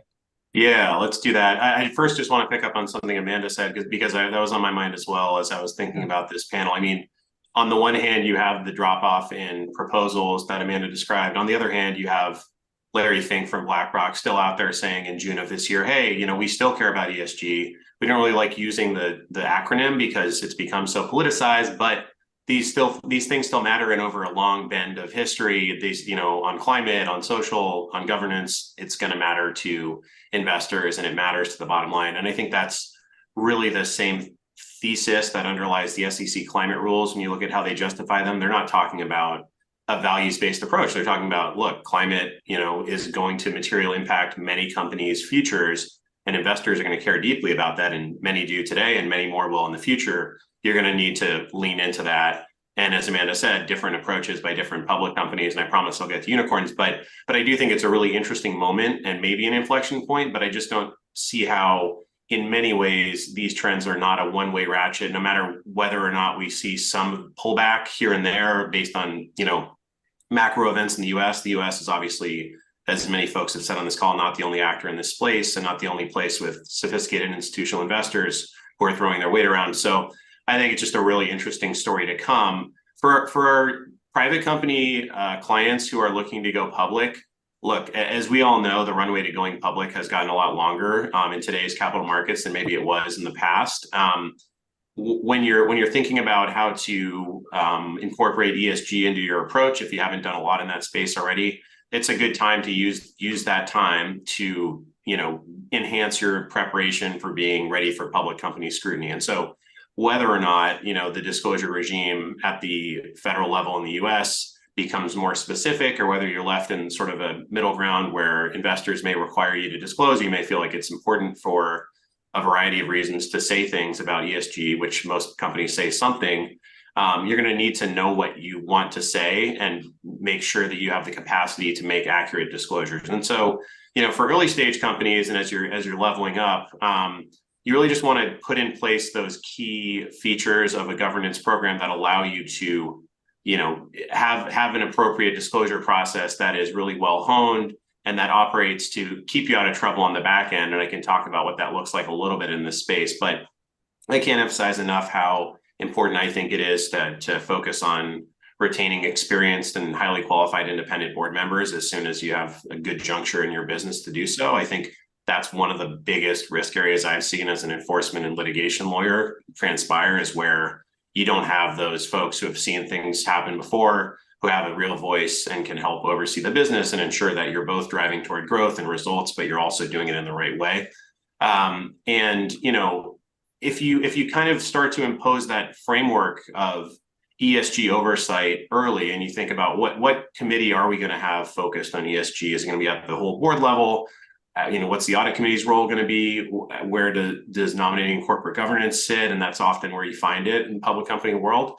It's a lot easier to do when you have some time than to do on a shoestring later under sort of the onus of, hey, we have to meet these requirements and we're behind the 8 ball. So that's really the kind of conversation we're having with our clients on this. And, you know, I'll just say as a last piece here, just in terms of like the downside risk, you know, Amanda talked about the regulatory enforcement focus on this space. It's been kind of not, the bark has been worse than the bite at the SEC level largely over the years, as Amanda alluded to. But they have brought cases, and they've really brought cases in the sort of greenwashing space where you're saying these bullish things about, hey, we're doing all these things, you know, we're really focused on this, and you're promoting DEI and you're promoting, you know, your sustainability practices. But then when you poke beneath the surface, you find, hey, we don't actually do it quite the way we aspire to do it. And that's where having those policies and procedures and having the committee structure and the board structure that's well designed to ensure that you're getting that right when you really come under that heavy scrutiny when you enter the public markets is so critical. I see Annalisa at the tip of her toes. Yeah, you want to build on that? Yeah, I just want to add one thing that that hasn't come up yet, and it supports exactly what Walker was talking about. You know, we're talking about, you know, regulatory expectations and desires from the investor community. But another stakeholder to think about when you're focused on disclosure and how you're communicating the environmental and social risks and opportunities you're taking into consideration is your current and future employees. So as, you know, especially as a pre-IPO company, as you're building your, you know, your key middle managers and your key leadership team, ensuring that you have you know, diverse perspectives there in addition to in the boardroom is important, but also to ensure that then all of that structure is put in place well and you have a good story to tell because your employees are expecting it, especially your most junior employees. You know, we see the people in these younger generations are looking for companies that are, you know, thinking about their impact on the environment and that are living up to those expectations that Walker was describing in terms of DEI commitments that are made publicly, but then not backed up with the numbers or, you know, or even the optics. And so employees are really looking, current and future employees are really looking to corporate leadership to, you know, to do the right thing. And the disclosures can be used to, you know, to tell your story well if you have a good story to tell. Speaking of storytelling and greenwashing, Steve, you work with a ton of pre-IPO companies. So we had a question that came in that's just standing out for me. So how can your company stand out as genuine when so many other are greenwashing with ESG language? How do you remain genuine? Yeah, how to retain maybe authorship and maintain that originality. So the way that I would really think about that opportunity is through the lens of materiality assessments. We of course come from a capital markets background, so you know my advice here is rooted in that field. Within the capital markets, there are of course investors. They could be active, they could be passive. There are, of course, you know, the rating agencies that provide, you know, some of the data that is used in investment decision-making approaches. And then there's also the presence of voluntary and now mandatory ESG disclosure frameworks, you know, like the SEC and like, you know, TCFD and SASB. So if you're pulled into kind of this external perspective where your reporting is maybe only viewed through that lens, that creates maybe somewhat of a disconnect.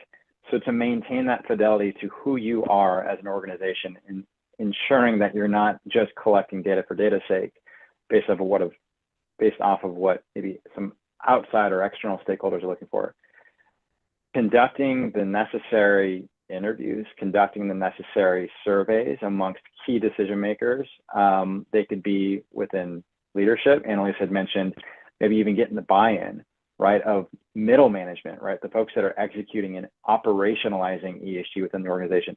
That is a really, really important part of the process to ensure that you're not, again, kind of speaking only through the lens of external perspectives, but kind of blending what the outside world is asking of you, and then ensuring you're staying true and faithful to who you are as an organization.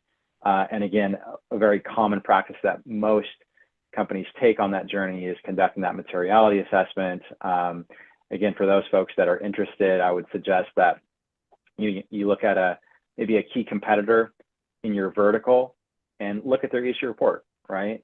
Look and kind of see where their ESG priorities kind of lie on that matrix, and that kind of gives you a good determination of how, again, other organizations kind of field and work through those challenges, and kind of staying true to who you are, but also just making sure that you're putting out the right content that really resonates with the capital market stakeholders I had mentioned. Walk the walk and talk the talk. Amanda, you probably have heard a lot in the PE space as well as the VC space and with regards to ESG. So are you seeing an increased interest for these investors when it comes to later stage financing? Or, I mean, right now is kind of an interesting. Yeah, it's a tough question. I think that it's hit or miss. I think that we see it in not in Broadway. So I would say that I just had dinner with a GC of one of the big VCs and asked, how big of a consideration is this in your fundraising rounds? And I kind of got a candid answer that it isn't a big consideration for them, but I think it varies fund by fund. And I think it can really depend on, and I mean fund by fund within the venture funds too. So I think that it really depends on who's investing and what the commitments are associated with the capital. But I don't see it come up a lot for my late stage financing rounds that I do with my clients. To be candid, we're not doing a ton of crossover financings right now because the capital markets environment is challenging and a lot of companies aren't expecting to go out right away. So to be determined, I think, as we see the regulatory environment continue to create new rules and requirements, and the competitive landscape, I think will dictate this in some ways. I think we'll see as public companies are disclosing information, I think we might see more late stage private companies driven by investor demand disclosing comparable information. But yeah, it's not an area that I see a ton right now and not driven by venture investors or PE investors. Great to know. Walker, you were nodding. Anything to build off that? And what does all investors try to mitigate risk. So yeah, how is risk affected by all this? Yeah, no, I think it's an interesting perspective from Amanda, and doesn't surprise me knowing less about the specific demands that VCs and PEs are placing from a disclosure perspective. I do think it harkens back to the point about governance as sort of the one of these that if you can set aside disclosure and you can just think about governance as a plank of what you're doing as a business and how you're trying to move forward and grow and enter the next phase of your existence. And I think that's one where when I've, had cases involving venture-backed, PE-backed private companies that have run across problems along the road, we'll say that generously, and regulatory and/or litigation issues that can really trip you up and kind of hamstring your, inexorable rise into the next stage of being and, being a public company and, growing your valuation substantially, like it's often because, again, there was insufficient focus paid to governance, and there were really smart people doing really great things, but they weren't surrounded by enough apparatus and infrastructure to sort of help them guide that ship. And rarely do I run into malintent in my job. You know, I was in the government for a long time, defended folks for a long time. It's not never the case, but it's rarely the case that someone sets out to really try and do something nefarious and get it wrong in the eyes of regulators. But I think that governance is like the consistent broad theme that I've seen doing this over more than a decade, where I can't underscore how important it is. I also can't underscore how tough it is sometimes to explain that to a founder who's, you know, really focused on what's our next growth path. And I think that's understandable, right? Like you have a lot to do, but trying to walk and chew gum there and to bring on the right people at the board level in particular, and also down into your reporting chain to make sure that you're not in that situation that I've seen with so many companies that are looking promising and looking to move on to that next stage, but then run into these issues. Yeah. And speaking of governance and growth, Annalisa, what do you see companies that are in that like rapid growth stage trip up on? I think from the board level, I think what Walker is talking about in terms of building that independent board is so important, but also really utilizing the board for that strategic guidance and to help the management team kind of see around corners, right? I mean, you know, again, role of the board is to hold management accountable, but also to make that, you know, take that long-term view that that really can be hard to do when you're in that hypergrowth stage. And so having independent board members who have been through a growth process at a company or at several companies ideally, and can kind of be there as a sounding board for management, but also be there to, you know, to guide management as they may be coming up against some of the decisions that a strong independent board member has, you know, been through several experiences of that turning point, making that decision and seeing it go one way and another and giving that guidance. You know, we talk about, again, back to board diversity, we talk about, you know, all sorts of different aspects of diversity. One that's really important to think about is age diversity, because when you have directors who have been through multiple economic cycles and been through multiple, you know, have seen downturns in the economy, have seen the impact of different Fed policies, have seen, you know, a lot of different capital raising environments, then you have people who can, you know, give you advice during those high growth scenarios, but also can kind of help you think through where you may have problems. But if you have everyone on your board is in that stage, you know, or is in that stage of their career, has, you know, several 40 years of experience, then, you know, you might not get the balance of the type of risk taking and the type of aggressive, you know, decisions that may allow you as a founder or as an, you know, an early stage leader to succeed as well. So it's really thinking about having the right board that includes the right type of people with different aspects of diversity, but also utilizing that board and not using the board, seeing the board as a group to report to, but a group to tap into their expertise and really give you that guidance during board meetings, using them as opportunities for discussion and deliberation, not just good news. Oh, I love that. And yeah, to our early stage entrepreneurs out there, yeah, take note on what Annalisa was just talking about. Okay, so we don't have a crystal ball, but Steve, I'm going to start with you, and then I'm going to go to Annalisa after this. Where do you think ESG is going from a climate and impact opportunity next year? Yeah, this is a fun one. The crystal ball. We'll try my best. So maybe where I could start is just revisiting on something that Amanda said a little bit earlier that really resonated with me, and something that I've observed within our practice. And Amanda had kind of talked about the lessening pressure, right, from institutional investors around ESG disclosure. In years past, we did see the likes of, BlackRock, State Street, Vanguard, a lot of the large passives and some of the actives really engage with the corporate community, asking them for heightened investment grade, decision useful, comparable data.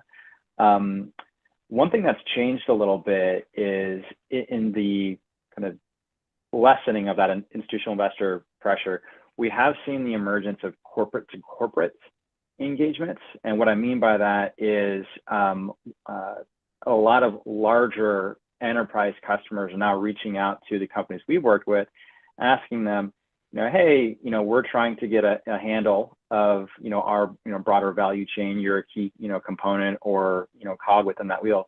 Can you provide us with, a set list of ESG data? Some of that may be environmental, some of that may be social, but they've now really stepped in as a key stakeholder through kind of the ESG disclosure landscape. So I would say that that's probably going to be one of the persistent features going into 2024. I do expect corporate to corporate engagement to continue to be a large part of that.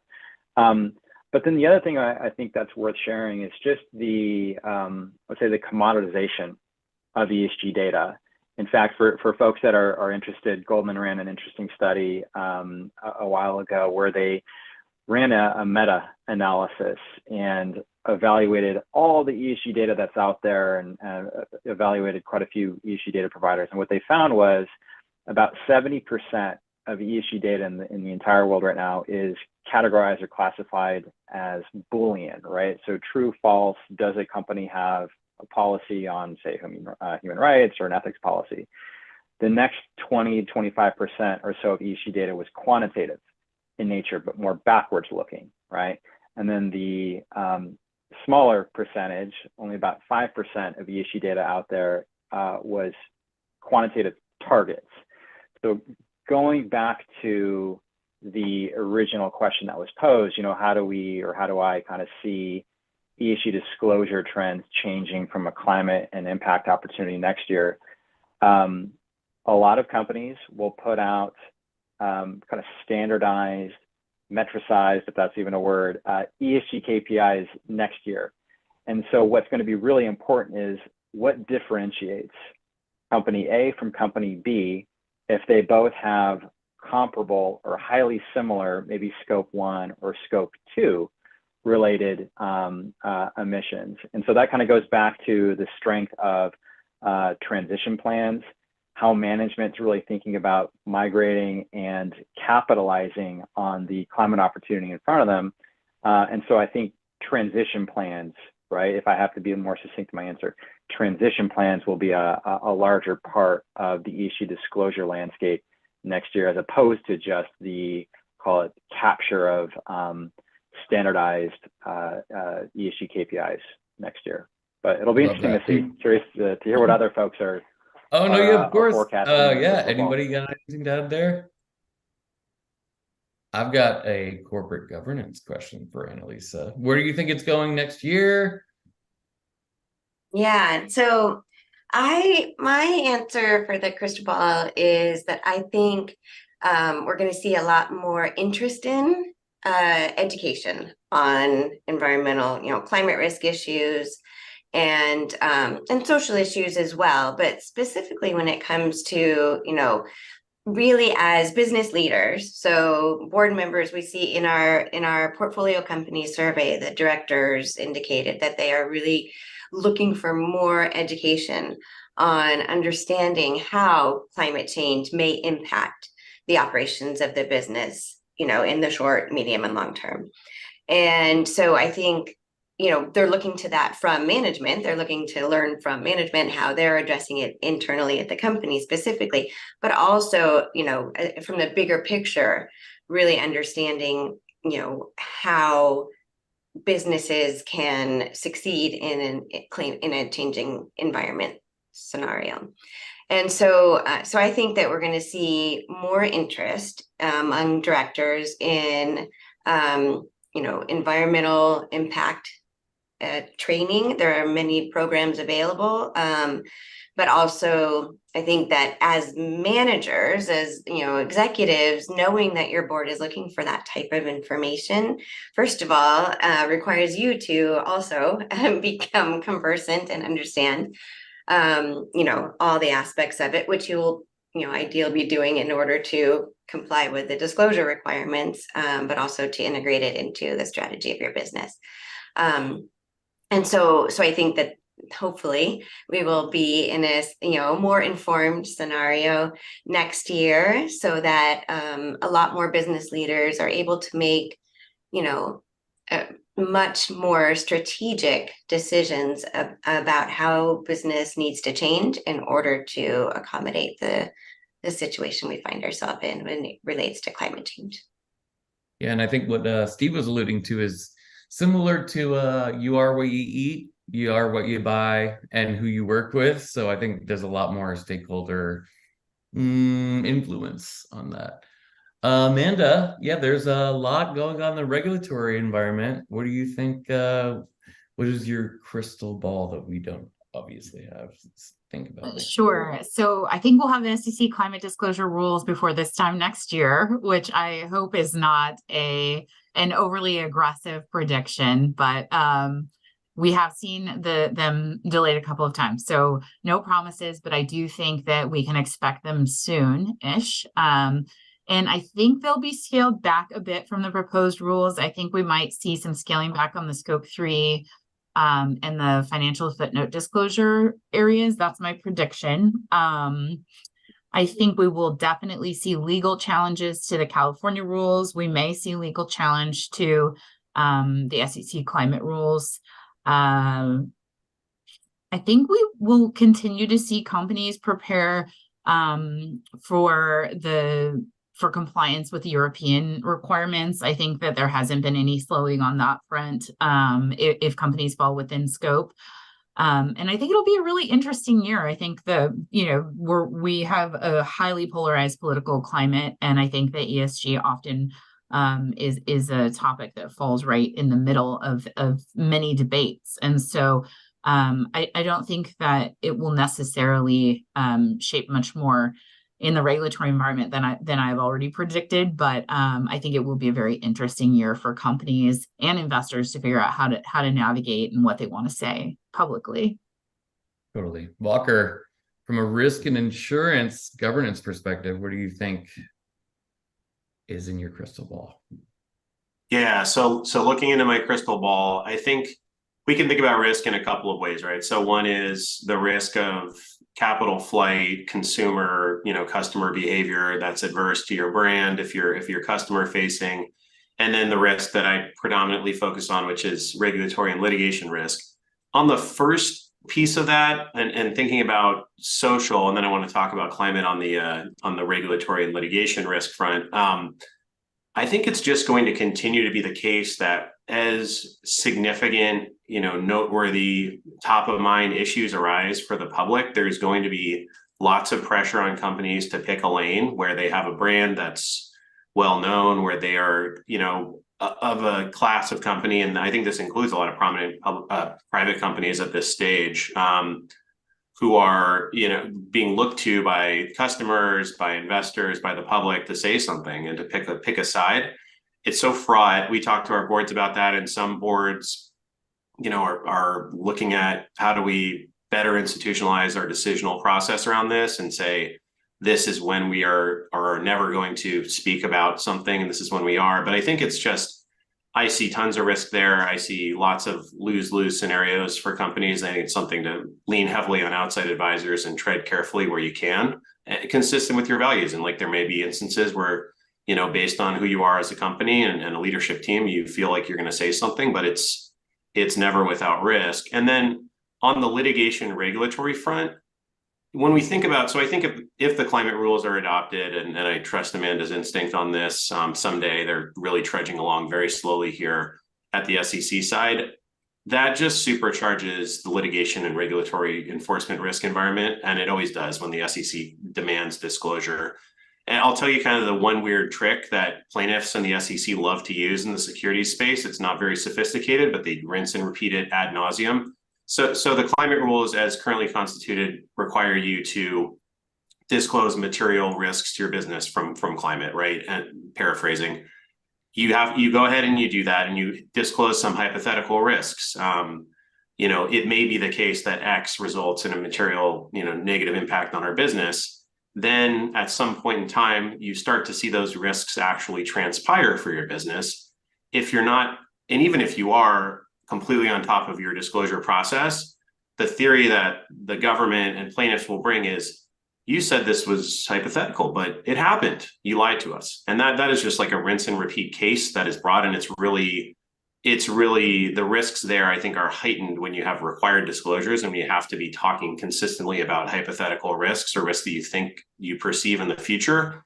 And there's always going to be the opportunity for folks to pick at that and to find perceived gaps and to sue you. So it's really an area that I think I would advise my clients to be super laser focused on.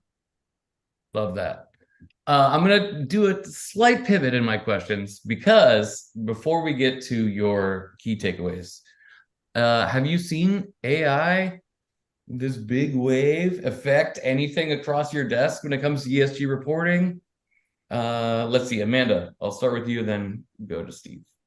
So I would say no, but I actually went to an interesting, and maybe some others on this panel are more familiar with this area than I am, but I went to an interesting lunch the other day, and a couple interesting things were shared with me that are interesting. So I guess there are some new there's some new technology that scrapes information that's publicly disclosed about directors and their track records when they were, at companies that had certain issues, when they, have been involved in certain things that companies, when they have, expertise, looking at their capabilities matrices and their public disclosures, and then they rank these directors using AI algorithms and give them a grade, and it's like a confidence grade or how successful are you as a director, and one of the categories is ESG. And I thought it was very interesting that we may be seeing more data collection, AI used to assess capabilities, and I thought it was very complex to hear about that technology applied to director qualifications, which is such a complex area. And so difficult to extract information on who's going to be a great director. I mean, you could have a director at a company, that experiences something, that is challenging, but maybe the director was, particularly useful in navigating that. Maybe they had navigated at a past company. Maybe they had a financial restatement at a past company, and now they're navigating a financial restatement at this, a new company. And they're an expert. They're helpful in this area, and it's not necessarily a ding on their record. And so I thought it was very interesting to think about how we think about ESG expertise and how we might grade directors or grade companies based on information that's publicly available across issuers, across companies, across various forums. And it just got me thinking about how AI could be used in the future to either augment or complicate the environment that investors and stakeholders face in trying to assess ESG at various issuers. That reminds me of the survival score those outdoor shows have. Steve, how are you seeing AI impact your work? Yeah, well, kind of tying it back to some of the stats we threw out a little bit earlier, and just the amount of ESG data, right, that's out there. From a intelligence gathering perspective, it's practically impossible, right, for an individual at a company to stay up to date with, the competitive landscape, how peers are, evolving or disclosing their ESG strategy. Sometimes ESG reports can be in excess of 100, 200 pages. Sometimes there are, pretty frequent or granular ESG press releases.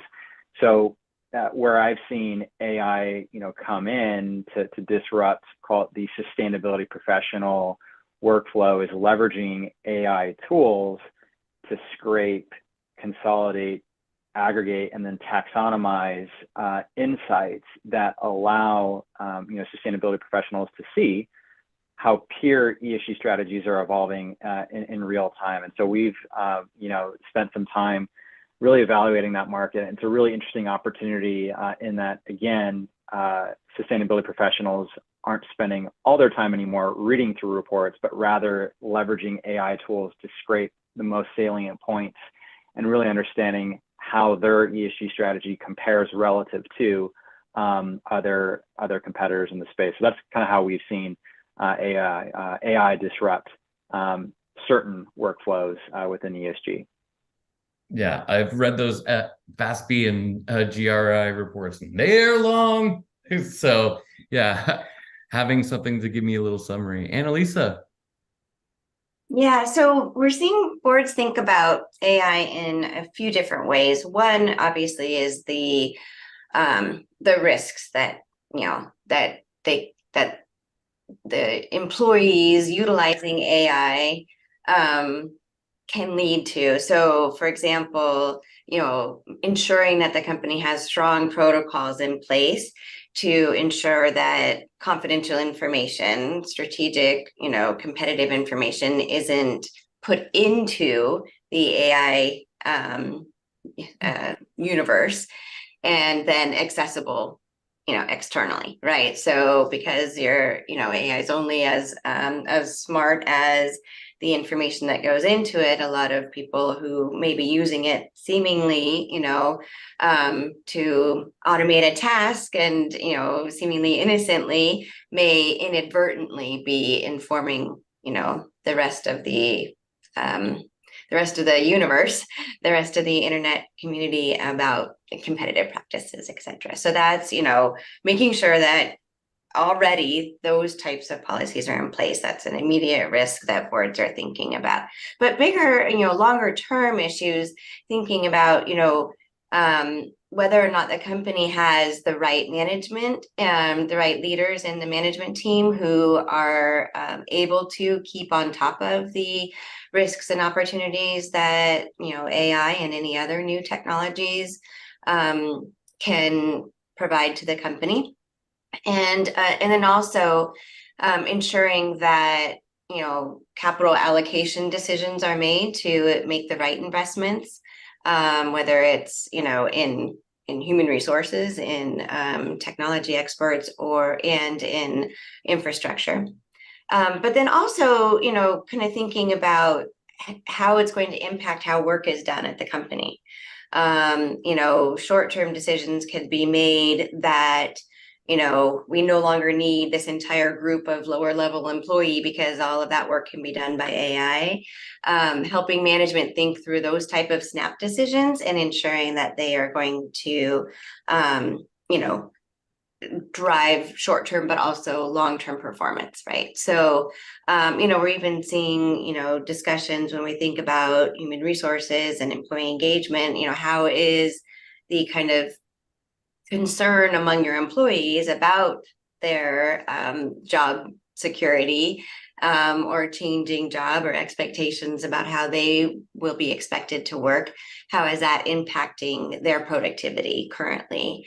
So it goes the spectrum from immediate risk of, competitive disadvantage or increasing cyber risk to kind of long-term impactive decisions that the company might be making now to ensure that they will, not regret decisions that they've made now, and to make sure they have the right people on the management team who can monitor and make good decisions on these topics. Speaking of risk, Walker, are you seeing anything with AI impacting your work? I'm sort of agnostic as a lawyer on what the future holds here, but we've all been on ChatGPT and seen what it can do, and I think it's impressive stuff, and it's going to be transformative over a long enough time scale. I think the question is just picking what that looks like and when. I'll take a slightly different approach to this question through the lens of ESG as I was thinking about the interesting comments that this group made. despite this focus in the media and on the part of consumers, and we look at OpenAI's valuation being bid up for these large language models. I mean, some AI has been around as technology for some time, and that some of the most sophisticated users have always been really sophisticated investors in Wall Street and elsewhere. And I think I do wonder how much, to the extent we take as true the comments I was referencing earlier, where maybe there's a less aggressive, activism on the part of big institutional investors to drive shareholder proposals on ESG, but maybe they still really care about it.